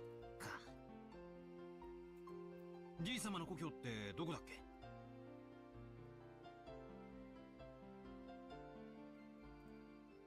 戦前の後宮家は小田原のあたりに屋敷を構えてたって聞いたぜ。で、となりゃ小田原に流れてる鮎の泳ぐ川に関心がいくわけだろ。まずはその川が起点になるからな。I'm starting to believe and think that maybe the gold isn't on this island. I think it's possible it might not be here. Now that I've heard the riddle. んで、黄金鏡を目指す者はそいつを下って鍵を探せとあるわけだ。小田原にある川ってなんだ？鮎が泳ぐ川だぜ。小田原で鮎って言ったら早川だろうね。渓流釣りで有名だよ。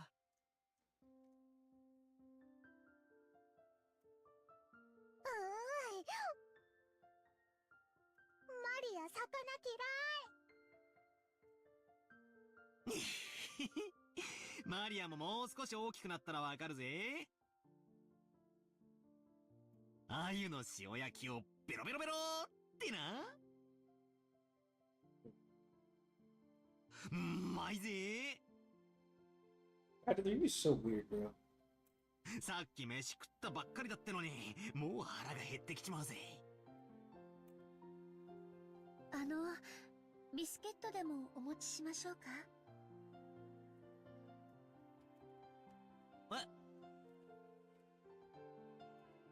ああ、悪い悪い。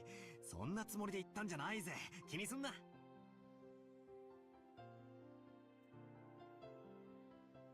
Shannon Chen was faithfully keeping us company since she didn't have any afternoon chores for her. I would have thought that since she's a servant, accompanying us would force her to take care of us and tire her out, but that didn't seem to be the case for her. On the contrary, she seemed to enjoy joining in on a conversation with people close to her age. I'm happy that she doesn't have this furniture vibe that like Genji and Kanon do. They just talk like the light has been taken from their eyes years ago. But look at her. She's full of life. When I asked, I heard that she was the sort of worker whose room and board were supplied by her employer. So normally, the only person close to her in age was Jessica. Yeah, I can imagine how that might be pretty dull. Damn. さて、小田原で鮎の川って言えば早川だってことは分かった。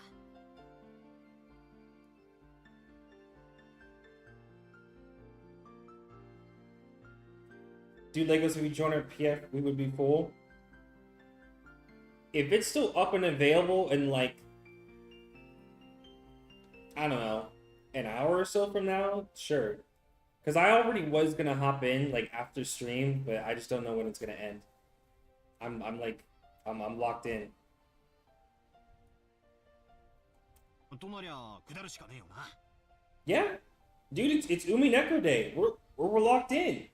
I've gone until like 8 every single time, like 8 or 8:30. It's Umineko Day. 早川を下ると何があるんだろうな。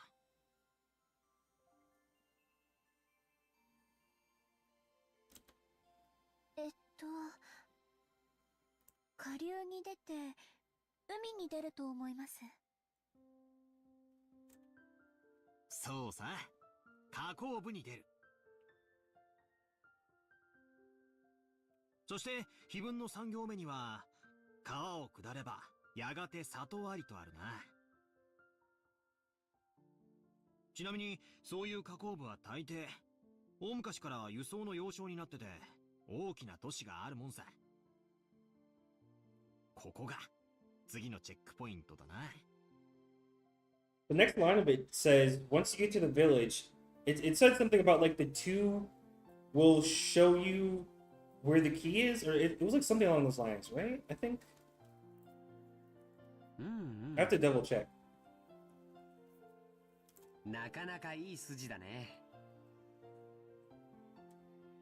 バトラ君の想像通り、そこは大昔にとても栄えたことだよ。小田原城があるところだね。あ、修学旅行で小田原城に行った気がします。素敵なお城でしたよ。ああ、私も小田原城だったぜ。洋館に住んでてなんだが、やっぱり日本人は和風の方が落ち着くよな。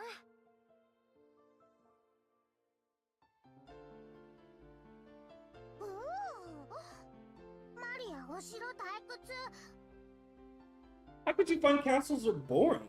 Castles are cool. 遊園地がいい。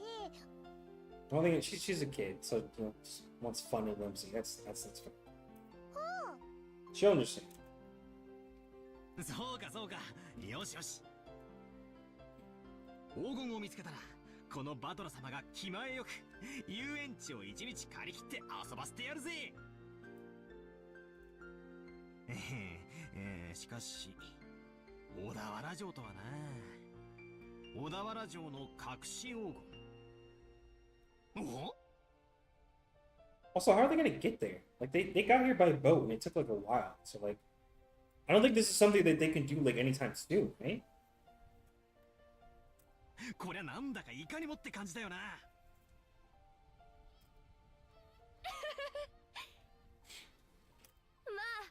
2年前の私たちもそこまでは行き着いたぜ。小田原で鮎の泳ぐ川を下った里。そこが多分小田原城あたりだろうってところまでは私たちも行き着いたさ。問題は次の行だろ。 That's the two people, right? さて、バトラの鎮水理はどこまで行けるか見ものだぜ。Jessica grinned broadly. She seemed to be implying that she would have solved the puzzle long ago if it was that easy.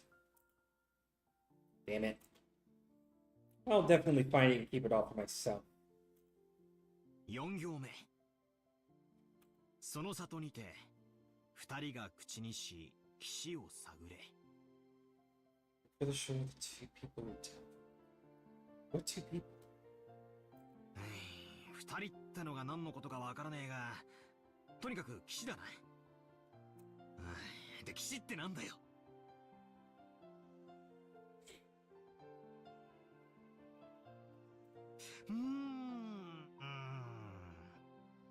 岸って名前がつく地名でもあるのかな。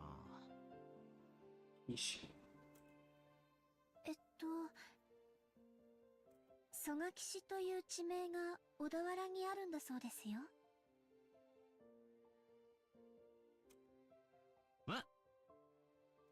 おお、詳しいな。ってことはなんだよ。シャノンちゃんも黄金を狙って謎解きに挑戦してるんだな。となりゃ俺たちはライバルだぜ。別に黄金なんて興味は。 She deserves it. She's one of the best girls. ただその以前にジョージ様から教えてもらっただけで。2年前の私たちも同じ推理に行き着いたってわけさ。わざわざ地図を広げて調べたんだぜ。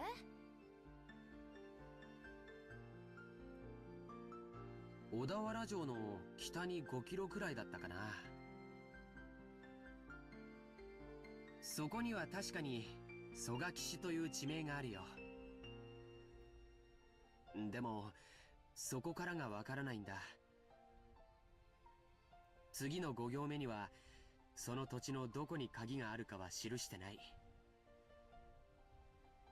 マリアちゃん、読んでくれるかい？おお、そこに黄金鏡への鍵が眠る。 Oh yeah, that's the other thing. It says there sleeps the key. It's like giving it what's the word?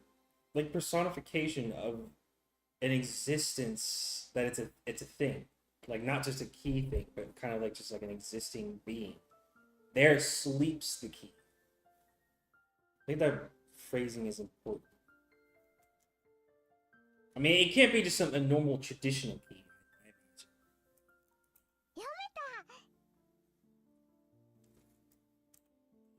蘇我騎士ったって広いだろうし、かつてそこに後宮家の家があったわけでもない。その広大な土地のどこかに鍵が隠されててノーヒントってんじゃ、こいつはお手上げってわけだぜ。確かにな。鍵が手に入らないことにはその先の行に進めないぜ。ジョージ兄貴、蘇我騎士ってのはどんなとこなんだ？さあね。行ったことはないからわからないけど、地図によると山の中みたいだよ。確か浅間山の山麓みたいだったね。なんだかパッとしねえな。宝のありかを隠した謎ってのはもっとぴったりとハマるもんじゃねえのかよ。どうも蘇我騎士ってのがそもそも間違いって気がするぜ。私は蘇我騎士を疑ってるぜ。私たちが知らないだけで、例えばじい様の子供時代を過ごした家とかがあるかもしれないだろ。It seems like pretty set on the fact that shore definitely means a place that has shore in the name and not a beach shore. 1行目に懐かしき故郷をって行があるくらいだもんな。シャノンはじい様によく酒とか継がされてたろ？昔話とか聞かされたことないのか？親方様は昔の話はほとんどされません。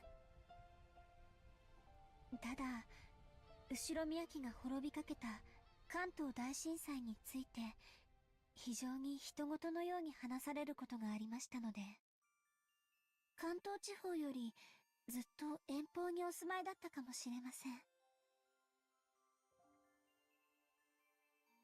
後宮本家は小田原に住んでたかもしれないけど、分家はその限りじゃなかったろうね。おじい様はよく自分のことを分家も分家、後継ぎに最も縁遠かった。と言われるくらいだからね。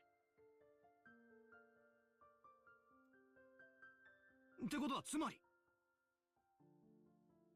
懐かしき故郷ってのが、すでに小田原じゃない可能性もあるってことだな。Right. じいさまの故郷なんて聞いたこともないぜ。聞いても素直に教えちゃくれねえだろうしよ。Of course, a direct answer to the riddle? Hell no. 懐かしき故郷というのが後宮家のルーツを指さないのであれば、小田原説は初めから間違ってることになっちゃうね。もちろん蘇我騎士の疑いが晴れたわけじゃないけれども。I mean, if it's not Odara, then how does Sokakishi stay in there? 例えば幼少の頃を小田原で過ごし、その後遠方へ引っ越した可能性もあるだろうし。I guess. おお。さっきから何の話かわかんない。おお。Maria had been completely left out of the conversation. She now sat puffing out her cheeks in boredom. I'm sorry. つまりだな。黄金すごろくの最初のスタート地点が決まらないことには、何も始まらないってことだぜ。いや待てよ。最初の5行で見つかるのは鍵だろ。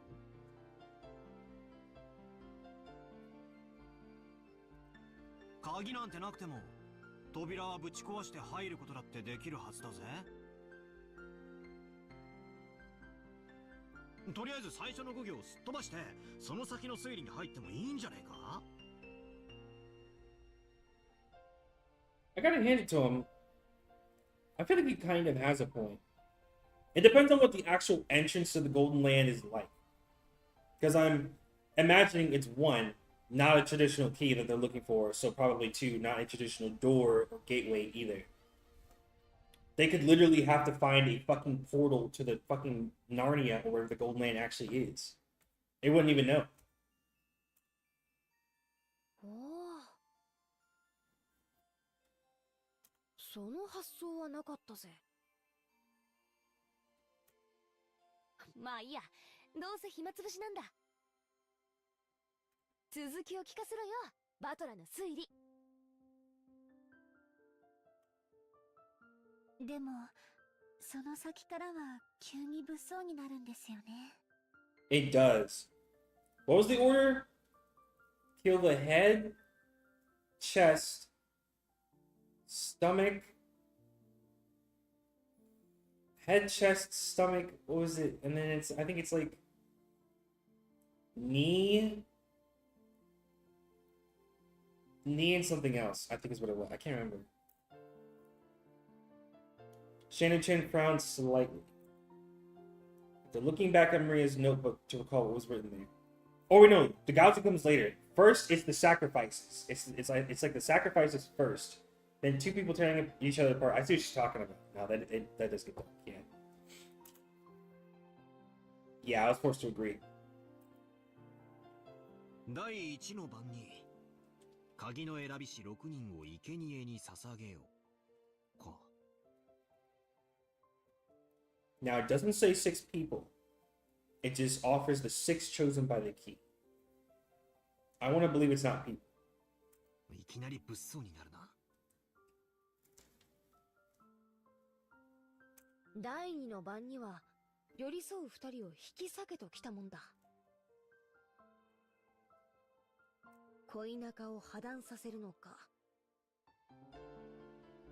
文字通り引き裂くという意味なのか。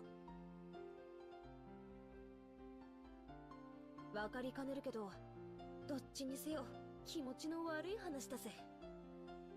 Yeah, true. その第2の番の解釈を別にしても、第1の番に6人、第4の番から第8の番までで5人。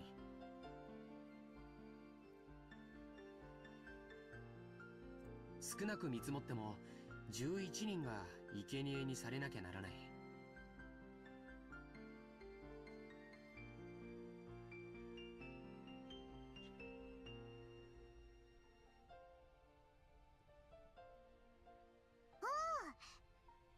ベアトリーチェが蘇るための生贄。なるほど。魔女復活のための生贄か。そういう解釈にもなるな。その結果、第9の晩に魔女が蘇って、最後は極めつけだな。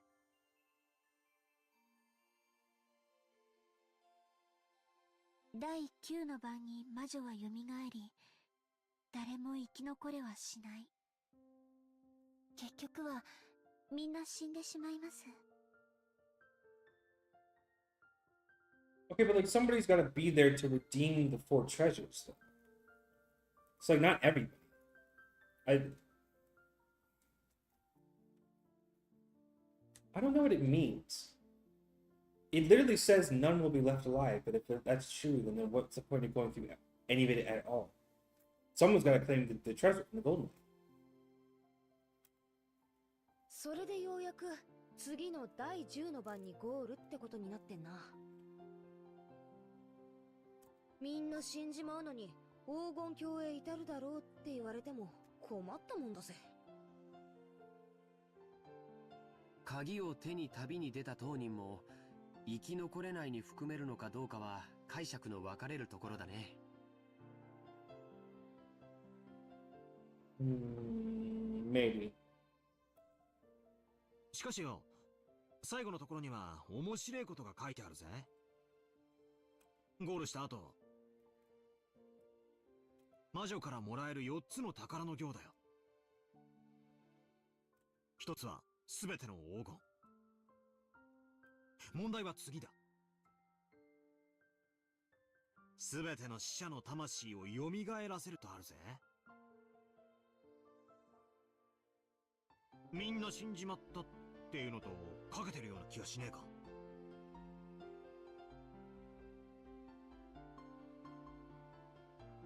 それを言われれば、次の失った愛すらも蘇らせるという部分は第2の晩の寄り添いし2人を引き裂けにかけているようにも見えますね。そうだね。そして4つ目も第9の晩にかけてある。第9の晩に蘇った魔女を4つ目の宝が再び眠りにつかせている。好意的に解釈すりゃ死んだり別れさせたりと忙しいが最後には全部チャラになるわけだな。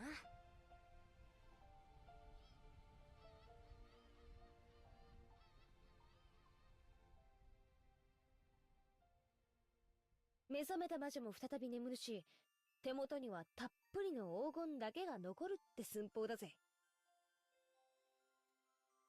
死んだり蘇らせたり、別れさせたりくっつかせたりと、魔女様はお忙しいこったな。ついでに起きたり眠ったりな。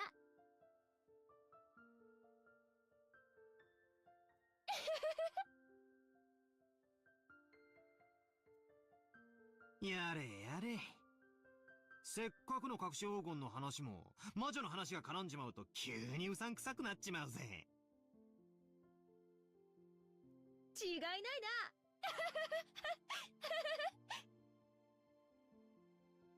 I laughed along with Jessica. After all, the idea of a witch was just too ridiculous. Of course, once we started laughing like that, Maria, who believed in the witch, got angry. 魔女はすごい。魔法で何でもできる。殺すことも生き返らせることも愛を与えることも奪うことも空も飛べるし、姿を透明にできるし、黄金もパンも生み出せる。 If Beatrice is so good, why isn't there a Beatrice too?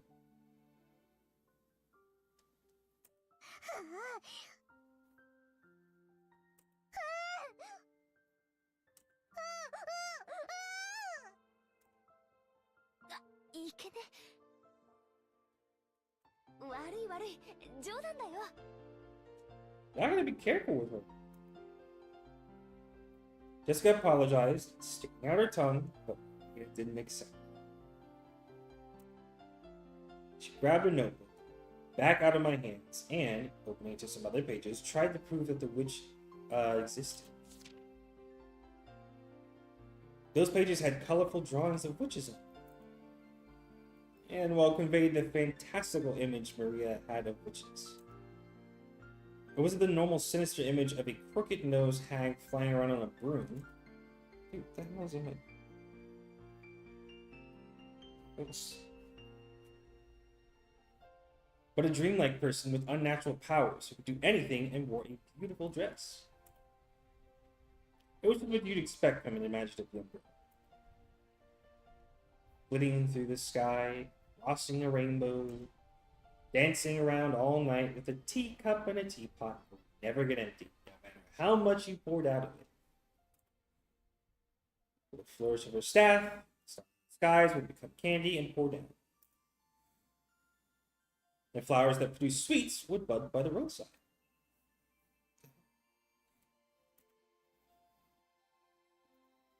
To Maria, witches were the only concept that could embody the magical dream that so captivated her.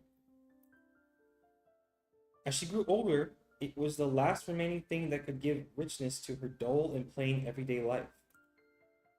That's why Maria believed in witches. She didn't want that dream of hers to be tarnished. That's why she didn't want anyone to tarnish the epitaph, which affirmed the existence of witches. Because the witch named Beatrice is Maria's dream. マリアちゃんにとっては、これは黄金の隠し場所を示すものじゃなくて、魔女を蘇らせるための魔法なんだって。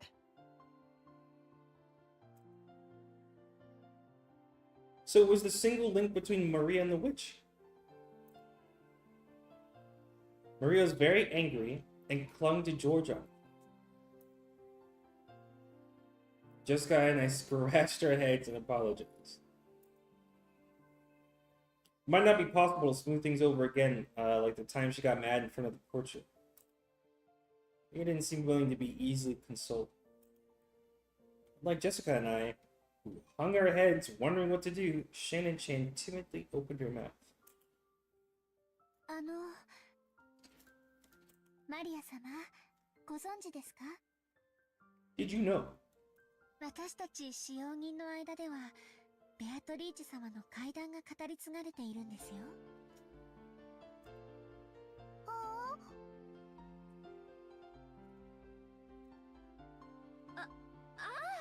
そうだったっけ？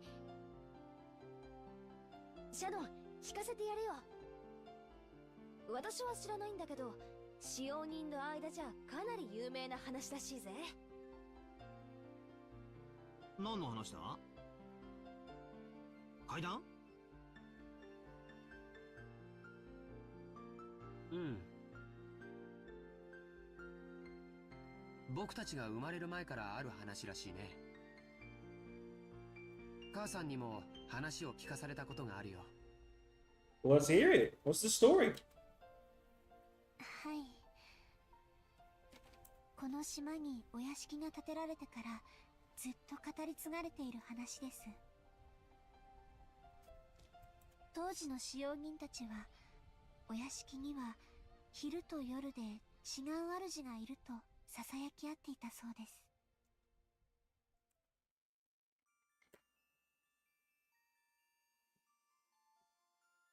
Oh, I thought she was going to read it. The tale that Shannon told was just like a typical campfire ghost story. If there was a forest with a witch living inside it, then of course the witch would come pay the mansion a visit from time to time. At some point, this ghost story naturally sprouted up between the servants. ちゃんと閉めたはずの窓や扉や鍵がもう一度見回りに来たら開いていたとか、消したはずの明かりがついていたり、つけたはずの明かりが消えていたり、置いたはずのものがなくなっていたり、置いた覚えのないものが置かれていたり、そういうことがあるたびに古い使用人たちは魔女が姿を消してお屋敷を訪れ、いたずらをしていったのだろうとささやき合ったそうです。ほらいる、ベアトリーチェはいる。 I'm with you, Maria. I believe she exists. なあ、いるよな。私も昔よく登校の時に限ってカバンが見つからなかったりしたもんだぜ。Maria puffed out her chest with an ooh ooh, as though this was final proof of the witch's existence. If I opened my mouth, Maria would probably be hurt again, so I mean, you hear this kind of story everywhere. Depending on the place, they might blame it on a dwarf or an elf. The only difference is that they call it a witch on this island. Of course, walking around a vast, elegant mansion at night would be a little unsettling. It's an island devoid of people. Since the mansion is so drafty, walking around on the night of a thunderstorm would certainly be eerie. 他にも鬼火や輝く蝶々が舞っているのを見たという使用人も。The only time I've heard of Will-O-Wisp is the move in Pokemon. Outside of that, I actually did not know. カノン君もそれらしいものを以前夜の見回りの時に見たことがあると言ってました。あと最近ではお屋敷の中で深夜に不思議な足音をよく聞くと使用人の間で話題です。私たちは肖像画の中のベアトリーチェ様が姿を消してお屋敷の中を散歩しているんだろうとささやき合ってるんですよ。Interesting. ずいぶん前ですが、私もそうかもしれない足音を夜の見回りの時に聞いたことがあります。ひゅー、そりゃ怖えな。あ、でも怯えることはないんですよ。ベアトリーチェ様は親方様とは異なるもう一人のお屋敷の主です。だから変に怯えたりしないで敬意を持っていれば決して悪いことはしないのだそうです。ただし敬意を持たないと恐ろしいんだったね。はい。私が勤めを始める直前に階段を転がり落ちて腰に大怪我をして辞めた方はベアトリーチェ様のことを悪く言っていたそうです。Ooh. Yeah, that'll do it. だから使用人たちはベアトリーチェ様のお怒りに触れたのだろうと噂し合ったそうです。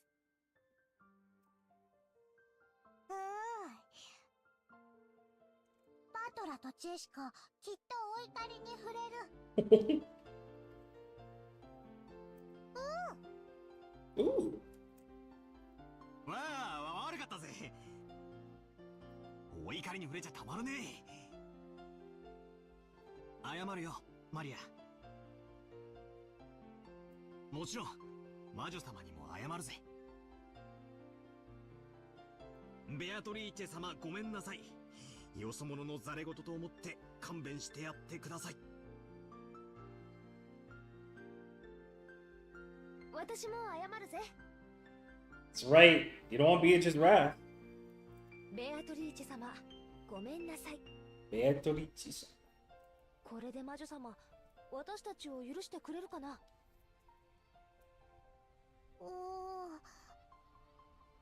かんない。 Don't know. 魔女は気まぐれだから、許してくれるときは許してくれるし、許さないときは許さない。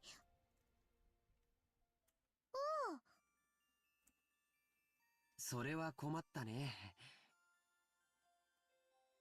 マリアちゃん、バトラ君とジェシカちゃんがベアトリーチェ様のお怒りに触れないようにするいいおまじないとかないかな。何か魔除けとかさ。Like a spell tag or something? By relying on Maria, who was proud of knowing the most about witches, George was trying to revive her self-esteem.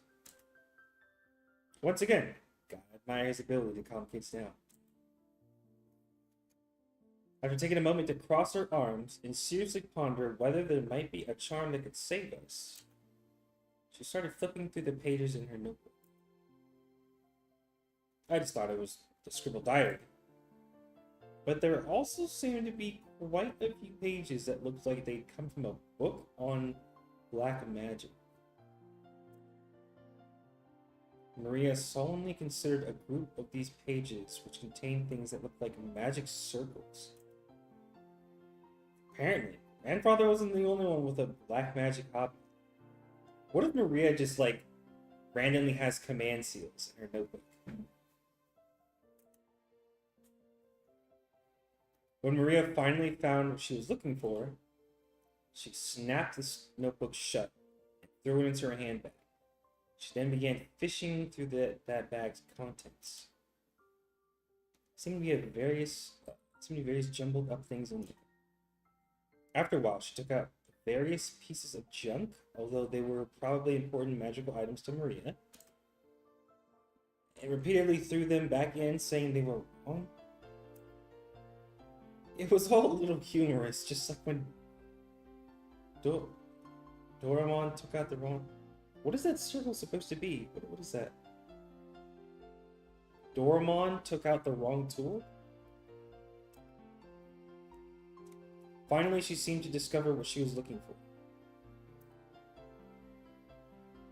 With a face that was unimaginably cheery when compared to the intense expression she had worn until now, she held those out to Jessica.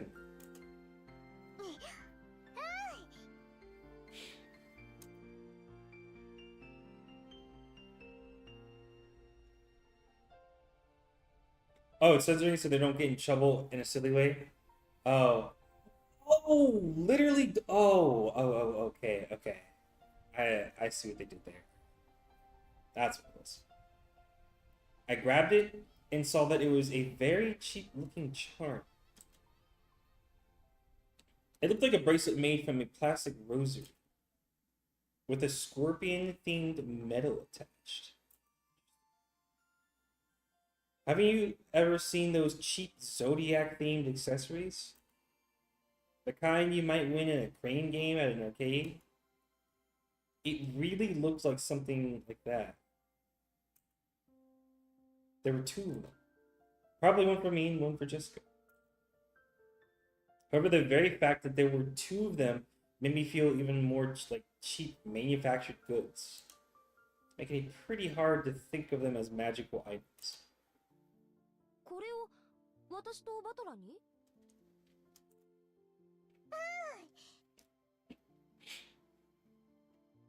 このお守りならベアタリーチェも大丈夫。サソリは魔除けの力があるから。Noted. そうなのか？サソリにそんな力がねえ。Me neither. バトラが信じない。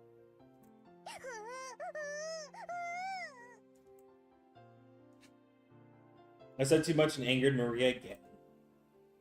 Maria took out her notebook again pointing out various pages as she went on and on about how the scorpion had such incredible holy power that had been used in magic repelling magical circles since ancient times.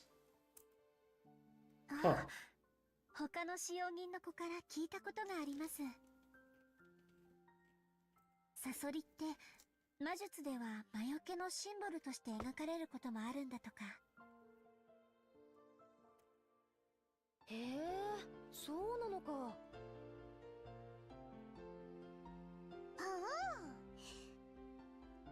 サソリは悪い魔法や最悪から守ってくれる。そしてエメラルドは心に平和をもたらしてくれる。だから二重で効果がある。ほんとだ。サソリがエメラルドを抱いて守ってるね。Well, thank you, Maria. The more you know. なるほど。これはご利益がありそうだよ。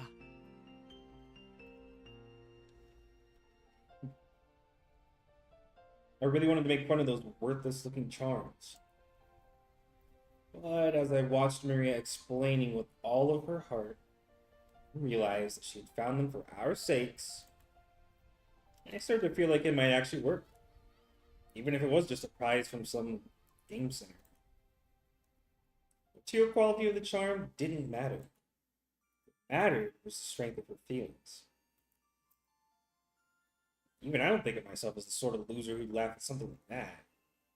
Good. Glad he has a limit. そっか。ありがとな。ベアトリーチェ様には謝ったけどよ。万が一たたりがある時でも、マリアのこのお守りのおかげで安心だぜ。な、ジェシカ。ああ、そうだぜ。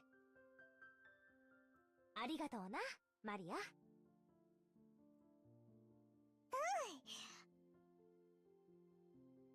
心に平安が欲しいときは腕につける。お財布に入れるとお金が減らなくなる。ドアノブにかけておくと悪いものが入ってこられなくなる。便利なお守り。それはすごい効能ですね。It's pretty good. マリア様が自信を持って進めるお守りならきっと頼もしいものと思います。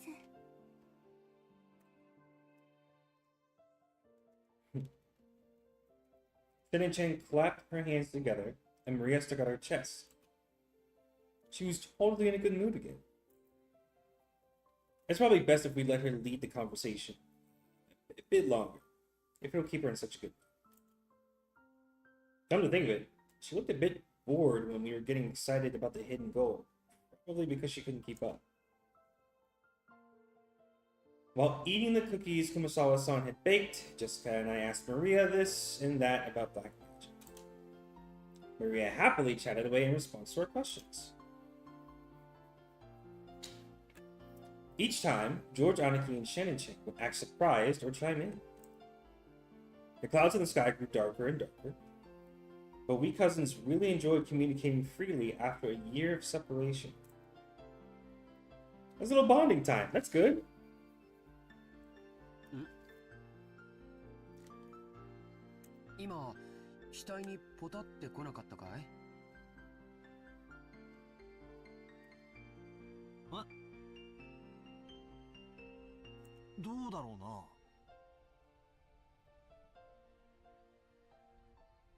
As Dodroniki rubbed his forehead, he looked up at the sky. Considering the color of the sky and the dampness of the air, it wouldn't have been odd for a raindrop to hit him. Wind also seemed to have grown a bit stronger. マリアポタッと来ない。マリアだけ来ない。安心しろ。俺にも来ねえぜ。それに今夜になれば誰にも等しく大雨が降るだろうよ。そうだね。そろそろ引き上げた方がいいかな。It's not a bad idea. Shannon-chan looked down at her watch. It was probably well into the evening by now. もう仕事に戻る時間かよ。はい。皆様と一緒で楽しい時間を過ごさせていただきました。It's gonna be like Sharknado, but with gold bars? That would be insane. Gold bars hurt, though. I don't know if I wanted to, like, storm or rain gold bars. It's Sharknado. ありがとうございました。熊沢さんにクッキーをごちそうさまって伝えてね。さあみんな、片付けを手伝おう。Shannon-chan declined our help, saying that this was a servant's job. But picking up a dropped fork before the waitress has to is like my purpose in life. We folded up the blanket, gathered up the trash, and helped clean everything up.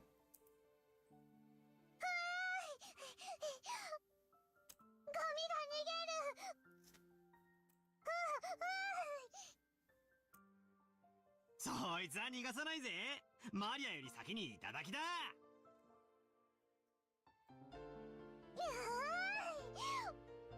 マリアが拾う。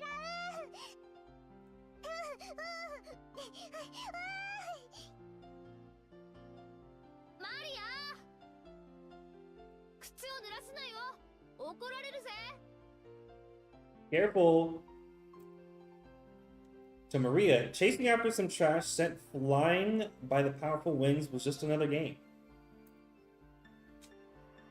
By the time we finished, the wind was blowing pretty strong. Oh, maybe it is Sharknado coming. Probably a good time to head back. Probably a good time in general. Now that we see what it is. 皆様のおかげで助かりました。ありがとうございました。もう本当に時間がないみたいだね。先に戻っていいよ。Georgiana perceived from her hurried appearance that very little of her free time was left. 源氏さん、時間には厳しい人だからな。定時に持ち場についてないと厳しそうだぜ。Bro does not know how to have fun or a life. また後でね。お仕事頑張ってね。はい。それでは失礼させていただきます。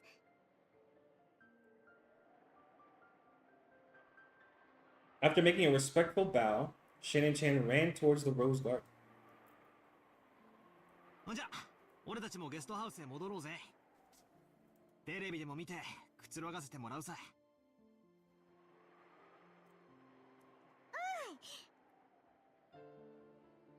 テレビ見る。テレビ見る。なら決まりだな。戻ってみんなで一緒にテレビでも見ようぜ。Maria, who wasn't done having fun, agreed once television was mentioned. Climbed up the gentle stairs and returned to the rose garden.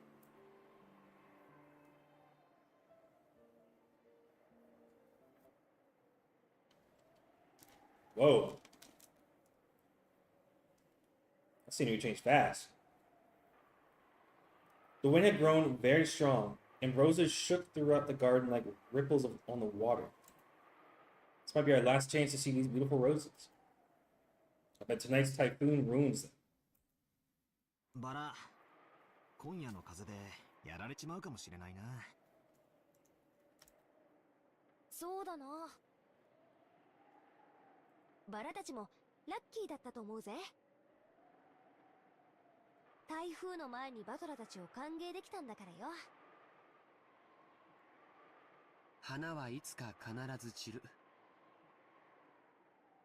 でも、だからこそ咲き誇る今をめでることができるんじゃないかな。そうだな。マリアもよく目に焼き付けとけ。今この瞬間が今年で一番のバラなんだぜ。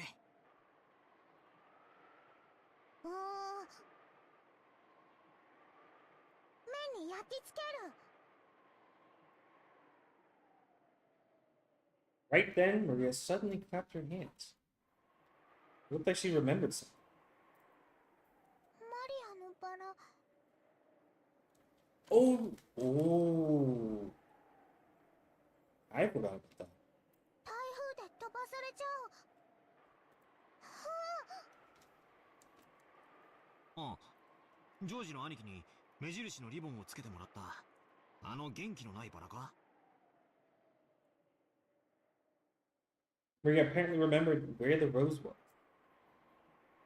She ran at full speed. The rest of us followed her.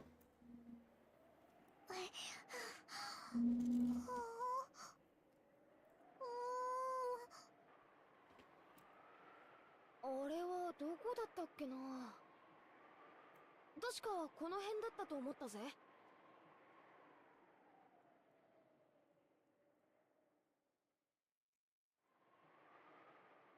We searched everywhere around that area, but it was only a single flower among all these roses, after all. Even though we knew it was somewhere close by, we weren't able to find it.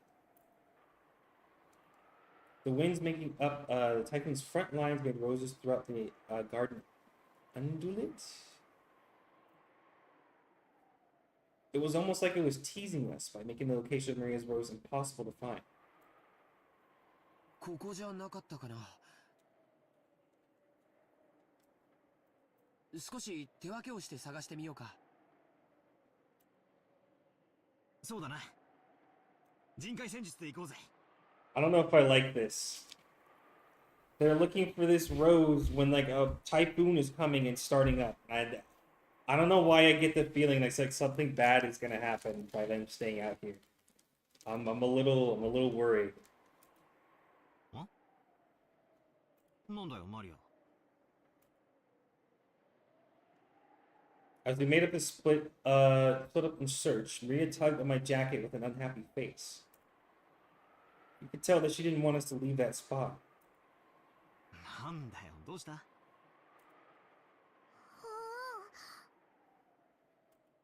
アのバラはここなの。 She's dead set on it being here. ここにあるの。でも現にないぜ。この花壇の裏側だったかもな。みんなで探せば早いぜ。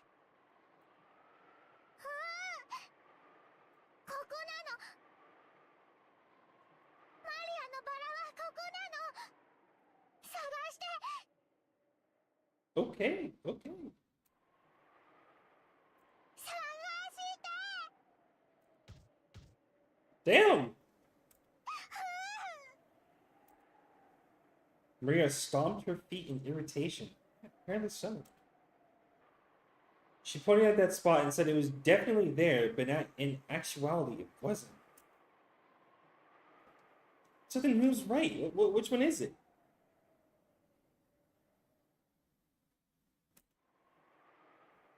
We are at a loss for what to do. I think I just... For a while, we had to stay near Maria and pretend to search through that rose thicket.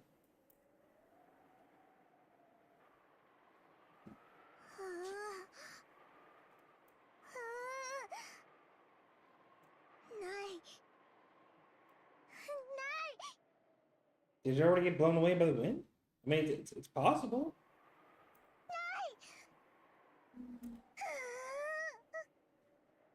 Come on, Maria. We'll find it later. Maybe she's saying that it should be here, but isn't. Maria became increasingly irritated. 参ったな。 Guys, the typhoon's not letting up. I'll just go inside. I'll just go inside and just cut your losses, man. マリアがすっかり機嫌を損ねちまったぞ。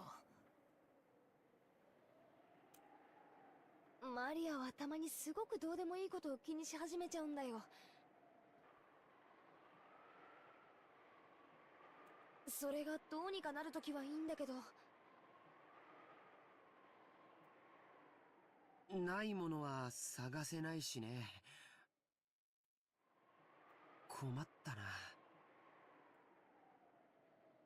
Just when we were at a loss of what to do, Maria called out in a loud voice. Oh?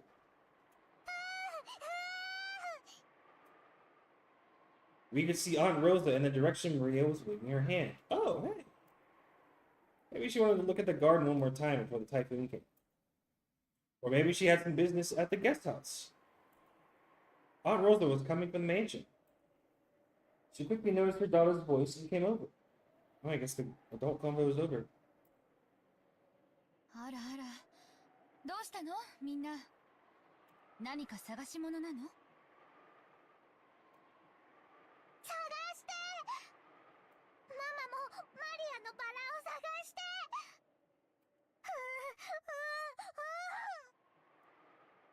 マリアのバラって？ Throw this away real quick. Hold on.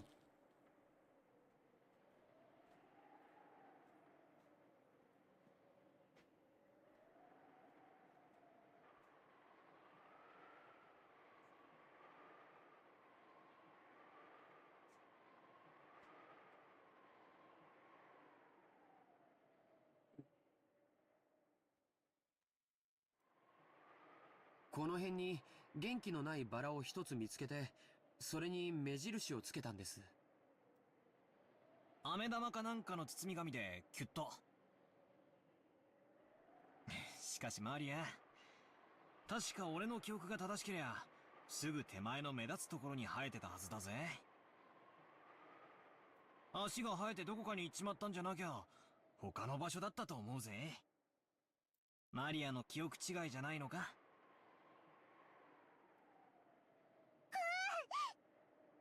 ？Nope, she's very dead set on this.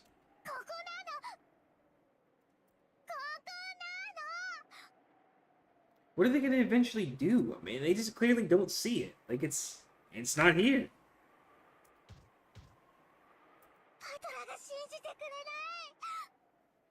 Oh, here we go again.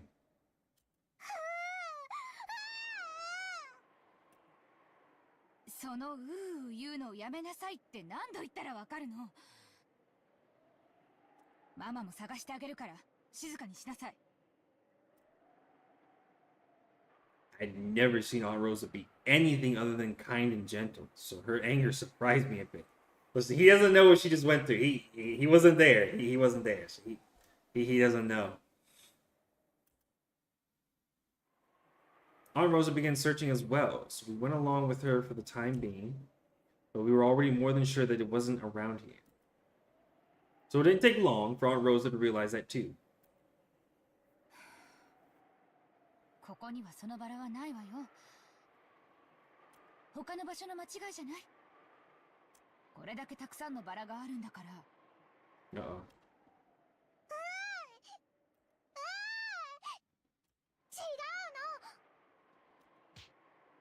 ここに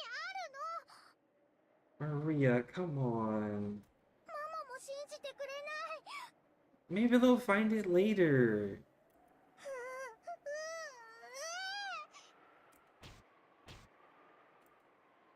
ちゃんと信じて探してるでしょ。でもないじゃない。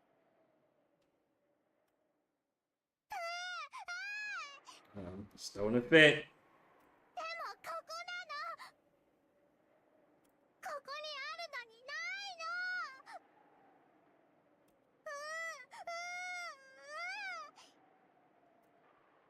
の。じゃあ誰かが抜いちゃったんでしょ。とにかくそのうー言うのやめなさい。Stop saying ooh. マリアのバラ抜いたの誰？抜いたの誰？返して返して。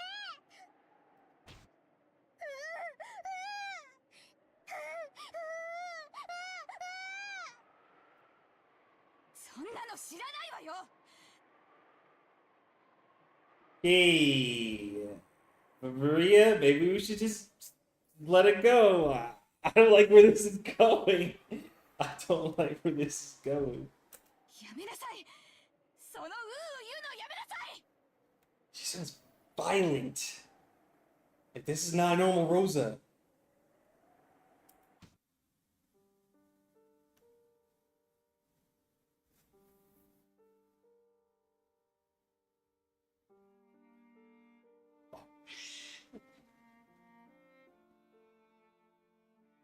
Oh no. I don't think she ever would do that.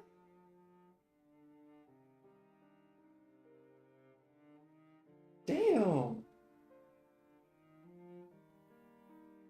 Aunt Rosa slapped Maria's left cheek with her palm.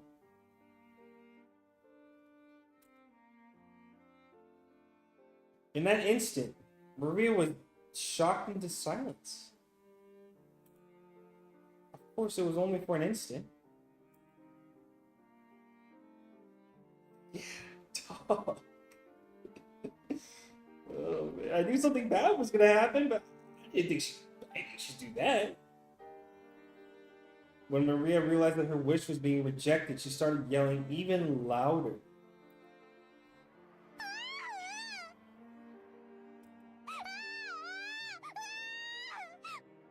Oh no.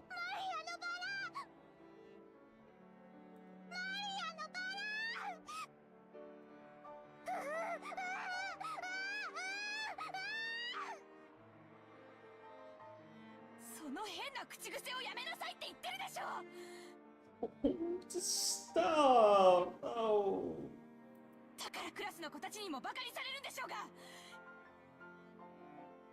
I think she's letting out all of her frustration from the Kraus conversation on Maria. I think this is an unhealthy way to do it. Oh, no. No! Stop! Stop it!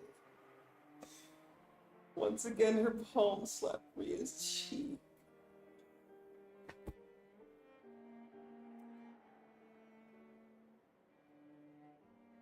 This time she didn't go silent. This hurts! Come on, man. She choked as she started crying and began to bawl in an increasingly loud voice.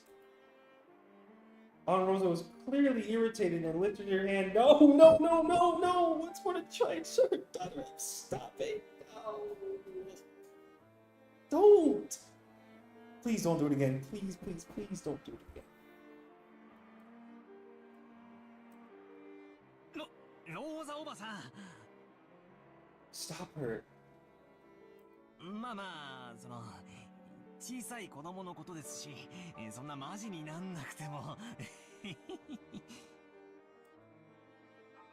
I tried to cut in with a bitter smile, rubbing my hands together. But Aunt Rosa glared at me with a serious face, and I realized that I should have stayed out of this. ごめんね。バトラ君たちはちょっとお部屋に戻っててくれる？おばさんはマリアとちょっと話があるの。 It's gonna be a physical talk. I don't. At this point, I wouldn't even leave her own daughter with her own mother right now. Actually, genuinely at the risk.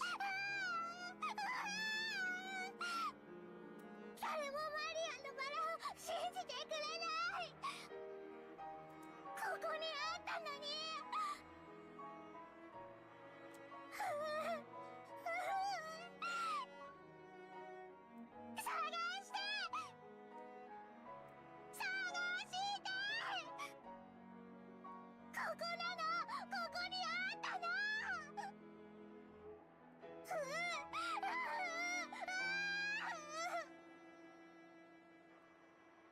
でもないじゃない。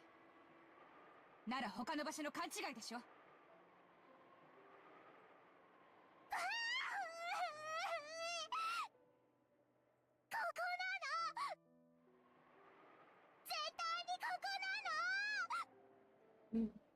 How do you solve this at some point? What do you do?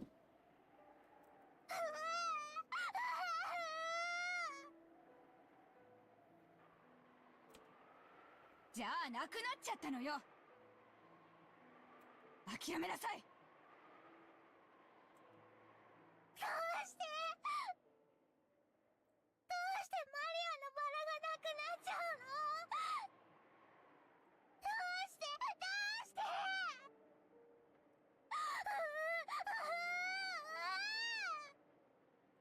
知らないわよ、そんなの。だからそのうう言うのをやめなさい。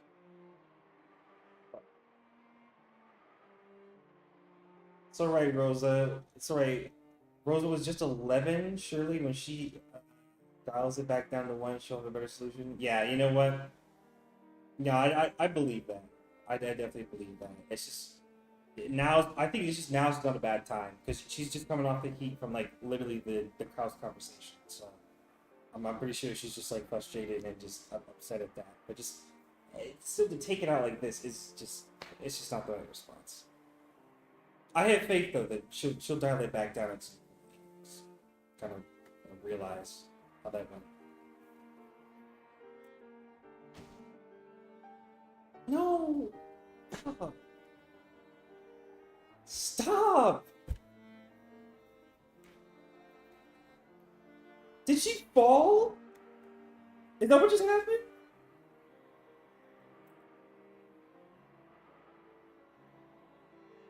It was strong enough to knock Maria. Oh. She did that. ローザおばさん、いくら娘でも暴力はいけねっすよ。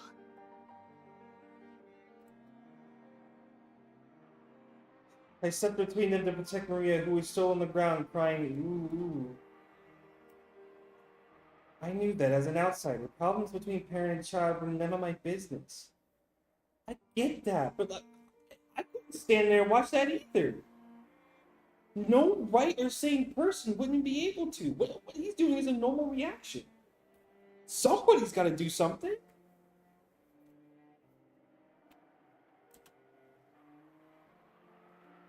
But I wasn't brought up to just silently observe something like this.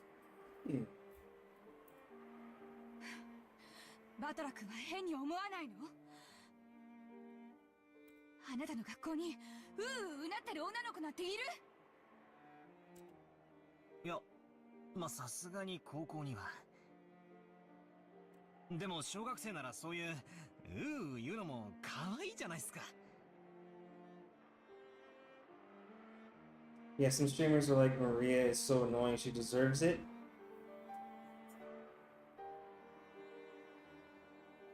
What? What person could sit here, stream and watch this, and ever come to that fucking conclusion? Are they out of their fucking mind? What? I could never think that with her. That's terrible. She's being exactly what a 9-year-old girl would be. 可愛い。That just makes no sense. 言うのが可愛い？可愛いって？ Those words seem to have earned me Aunt Rosa's wrath. She grabbed my collar with a terrifying display. Oh, she just put her hands on battle. She's lost it.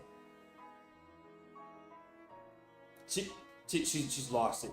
She's just lost it. I'm sorry. I don't care that she'll turn down to a 1 at some point. Right now, she's way out of line.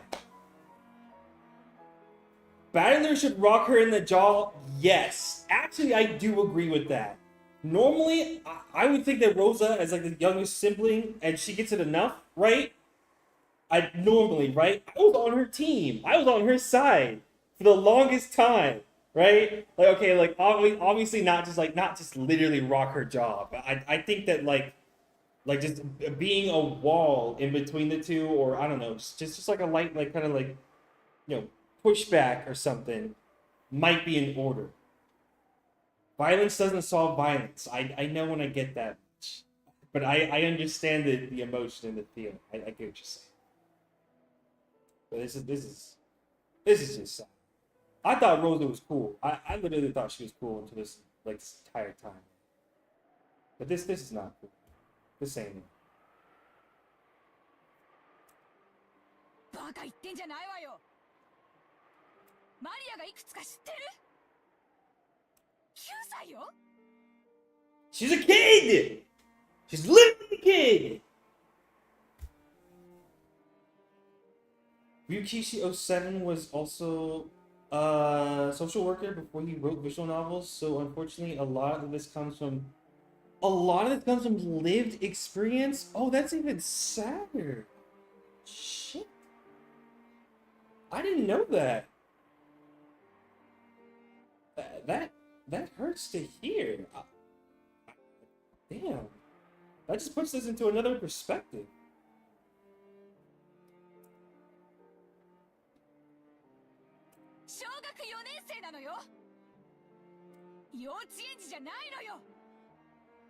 She's not a kindergartner, but she's still a kid. She is still 9 years old. Saying ooh in between her words and sentences is not that fucking uncommon. It's not that weird. She's a kid who believes in witches and loves magic. Let her say ooh if she wants to. Let her fucking dream have whimsy that none of these motherfuckers have. Like, it's fictional. It's fictional characters. I know. I look. At the end of the day, it's fictional characters. It's just a story. I promise. I understand that. I promise I have not forgotten that. I know. Okay. I know. It's not worth it. It's not worth it. それなのにまだクラスでうう言ってるのよ。わかる？この子、クラスでなんて言っていじめられてるか知ってるの？この変な口癖のせいで未だに友達の一人もいないのよ。The right ones will come around. 無責任にマリアのこと可愛いとか言って現実から目をそらさないで。この子の将来のことをもっともっと真剣に考えて。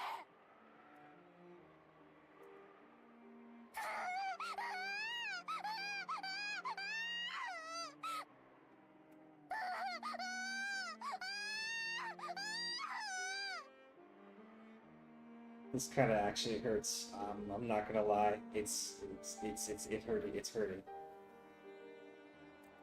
だからその言うのをやめなさい。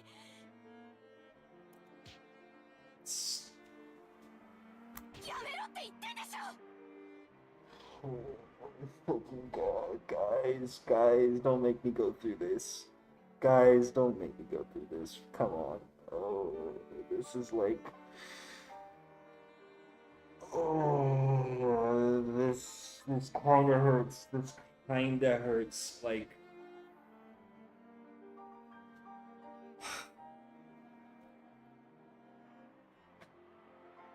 Tried to stop it, but Rose pushed me away.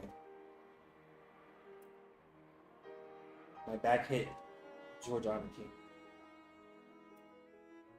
昔はローザおばさんもマリアちゃんの幼児言葉の一つだくらいにしか思わなかったんだけど、小学校の中学年になっても治らないのを最近はだいぶ気にしてて。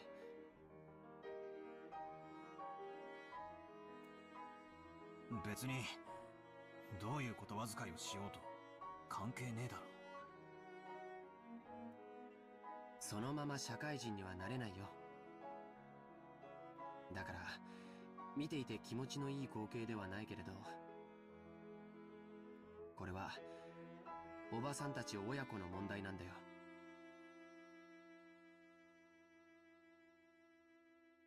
wrong. I hate that he's not wrong. George, I love you, and this is why I do. Because you're right. Always realistic, and you're always right. In this instance, I hate that you won.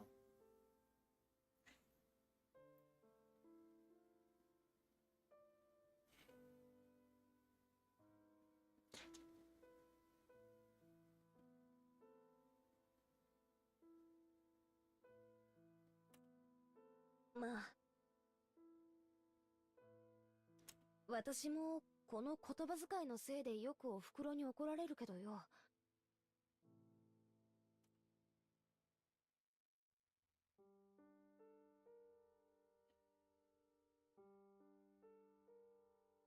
George, weird champ. I understand both sides. It's like, you know, and I understand that Rosa is just looking at it as a concerned parent. Like she's not trying to like yell at her, just yell at her. I know she's just worried about the future, and she just doesn't want it to be a thing. Because George is right. You can't be talking like that as an adult. I don't know. I hate to just be the one to take away that kind of like whimsy and like adventure, you know. A concerned parent ain't gonna forward heavy punch her 3 times. You're right about that though. You're still right about that though.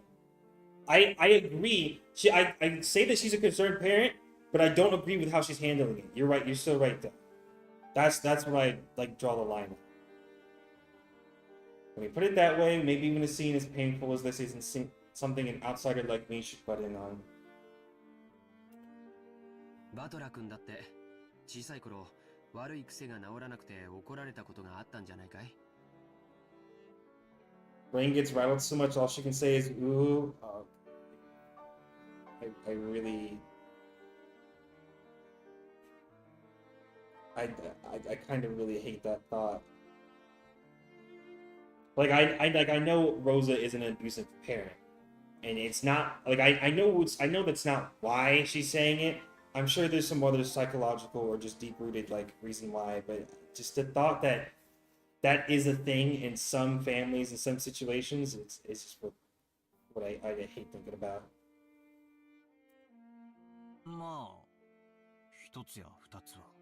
Because I literally know friends and family IRL that live like that and have gone through that. 授業参観の日に人前でずっと怒られてた時は恥ずかしくてたまらなかったぜ。じゃあ今のマリアちゃんたちの気持ちはわかるよね。Just stop hitting her. That's all I ask. Is just no violence. No violence.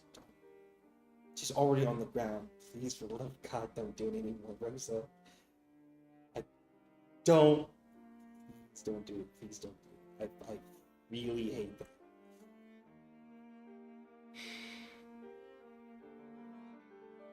僕たちにここにいてほしいとは思わないんじゃないかな。ジェシカちゃんにもわかるよね。怒られてるところを誰かに見られてとは思わないぜ。行こう。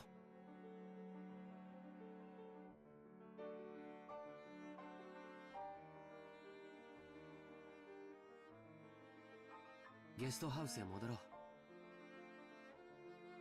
そしてマリアちゃんが戻ってきたら何事もなかったかのように迎えてあげようよ。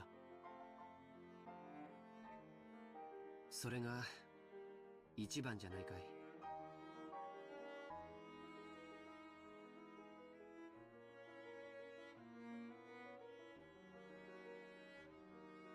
We thought George Oniki's point was probably a reasonable one, and we may have been eager to use that reasonable sounding argument as justification to retreat from this heart-rending scene.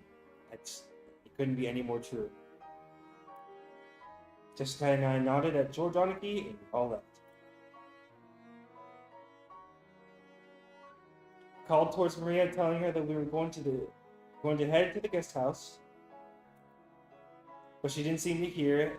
We felt sort of guilty and shameless after saying it. それなら好きなだけ一人で探しなさい。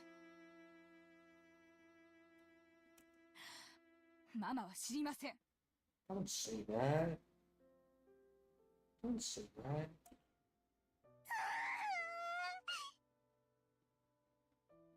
探す。マリアが一人で探す。ママが知らなくても探す。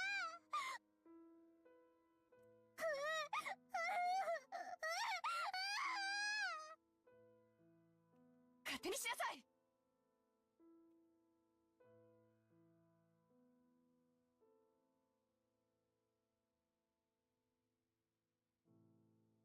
After blasting her with those last few words, Rosa spun on her heels, quickly returning the village.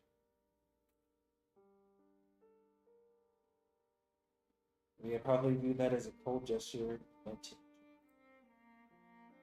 it wasn't Rosa's intention. Because the hand with which she had so emotionally struck Maria's cheek was still numb. Because if she stayed there screaming, she might again, taken over by emotions, continue slapping her daughter's cheek over and over.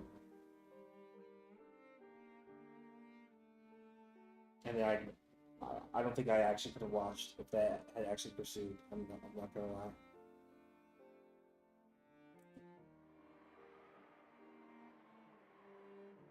After Rosa left, Maria was left alone in the rose garden. It began to blow stronger and stronger, and every once in a while, a raindrop would fall on her forehead. However, Maria couldn't leave that place until she found that poor, wilting rose.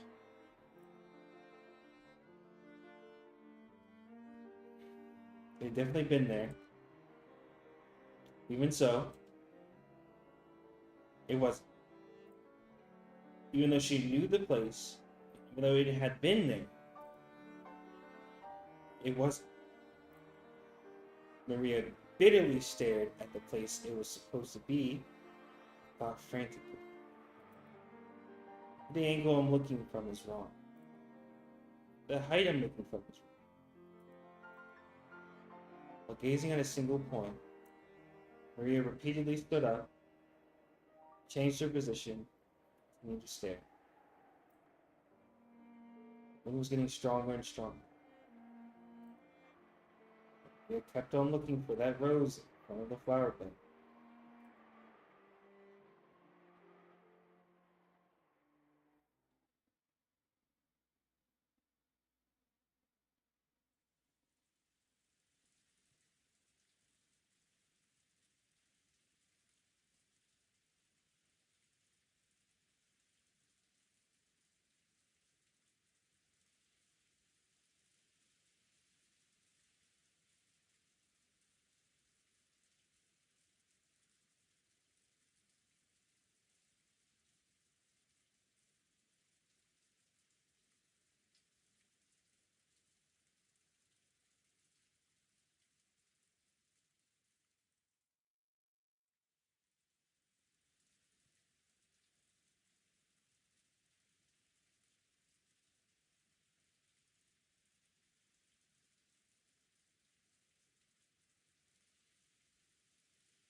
Kenzo noticed the sound of raindrops beating on the window.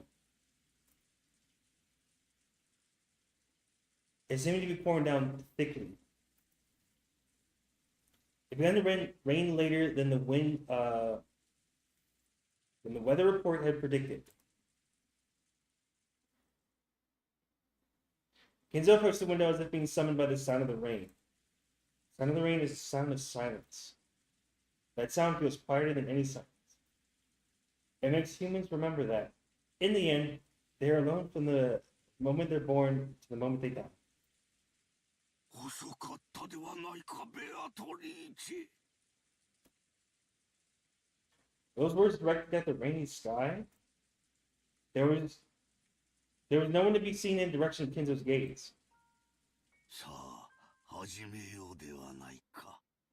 私とお前の奇跡の宴を。今こそ、この島は現世より切り離された。もう誰も私の儀式の邪魔をすることはできぬ。お前にふさわしい生贄は十分にあるぞ。息子たちが4人、その伴侶が3人、孫たちが4人、私に客に使用人たち、どれでも好きなだけ食らうがいい。運命の鍵は悪魔のルーレットに従い生贄を選ぶであろう。そのルーレットが私を選ぶならば、私すらもお前の生贄となろう。だが、だからこそなのだ。それだけの狂気をかけるからこそ、私は必ずや偉大な奇跡を起こすだろう。さあ、好きなだけ食らうがいい。私はそのルーレットに打ち勝つだろう。さあ、全てを賭すぞ。まずは後宮家の家督を返そう。受け取るがいい。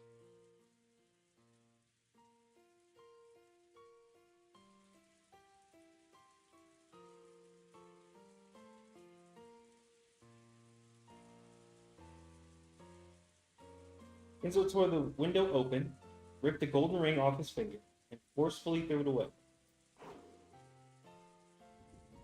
At that time, the sound of thunder rang out, giving the illusion that the lightning had accepted the ring. そして、お前が蘇った時、そこにいるのは私であるだろう。私が最後まで生き残り、お前の目覚めを見守るだろう。さあ来たれ、ベアトリーチェ。ようこそ我が宴。私が生み出したすべてと引き換えに、私にもう一度だけ奇跡を見せておくれ。おお、ベアトリーチェ。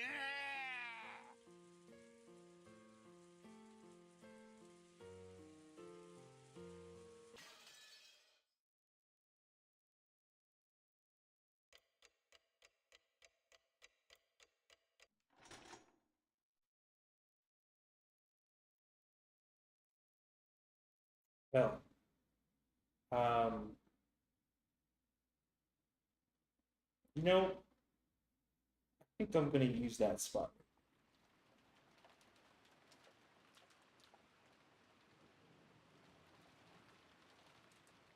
Yeah. Have a yeah. Yeah, that's a good spot. I think that's a good spot. Crazy shit happens next season. Why did they say season? Session. Got you.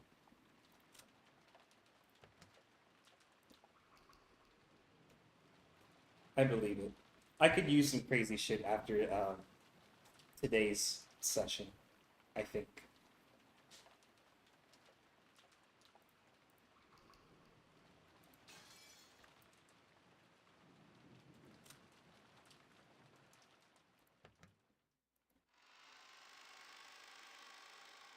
I tried not to let it get into my head. It's like it's kind of I don't know. It's kind of like a habit slash problem thing I have in general, where like some things just get to me, and it kind of gets to me more than it should. Small, especially the smaller things in life, and like I don't know. I guess I was just like so into it up until that point that I'm like picturing myself kind of there at the moment as everything is happening, and just I don't know. So some things in some parts are just harder to deal with than others. I think that was like the first time that like that I don't know that wasn't just like kind of just straight happiness or just funny. That was like actual like real shit. And I don't know. I guess that got to me. Also because that's stuff that I've seen and I know happens in real life, like actual friends and family members and stuff. So I guess it just kind of hit different. Yeah. Yeah, I think I was just feeling it at a certain point. Like dude, I'm so glad it didn't go on and on like they said it could have if Rosa stayed. Like holy shit, man, that would suck ass. I don't know. I genuinely don't know if I could have just sat here like actually tabbing through if that was the case. But I I got faith things will turn around.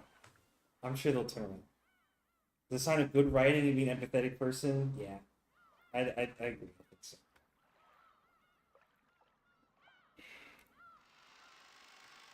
Yeah. All the more reason and all the more proof that it's great, that it's a banger. And I'm in it for the long run.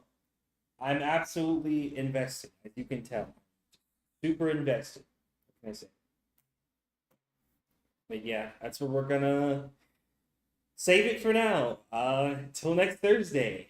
When apparently some crazy shit's gonna happen next session. So look forward to that. We went down the roller coaster, but we're going back up. It sounds like we're going back up.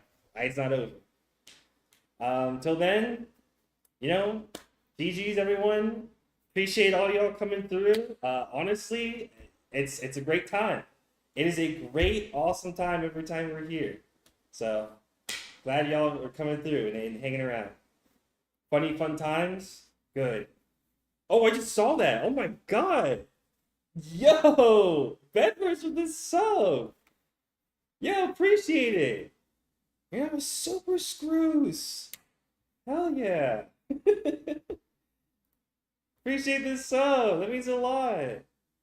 I'm glad you're enjoying the channel, enjoying the content. That's great. It's great.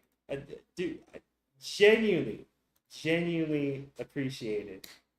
That's awesome. That's great stuff. I hope to see you again, next Thursday, and I hope you guys are enjoying Umineko days and having a good time. Happy to be here. Happy to be streaming it. Seriously. So appreciate everybody. Appreciate it. GG's and good night. I'll see you guys, some of you, next Thursday. Tomorrow will be, I think it's Windows XP Simulator. I think Sil put that on the list a long time ago. And I finally just recently got it set up. So tomorrow's going to be that XP Simulator. I've got it ready to go. Same time as usual, 5:30 p.m. EST. See you all later. Have a good one, everybody.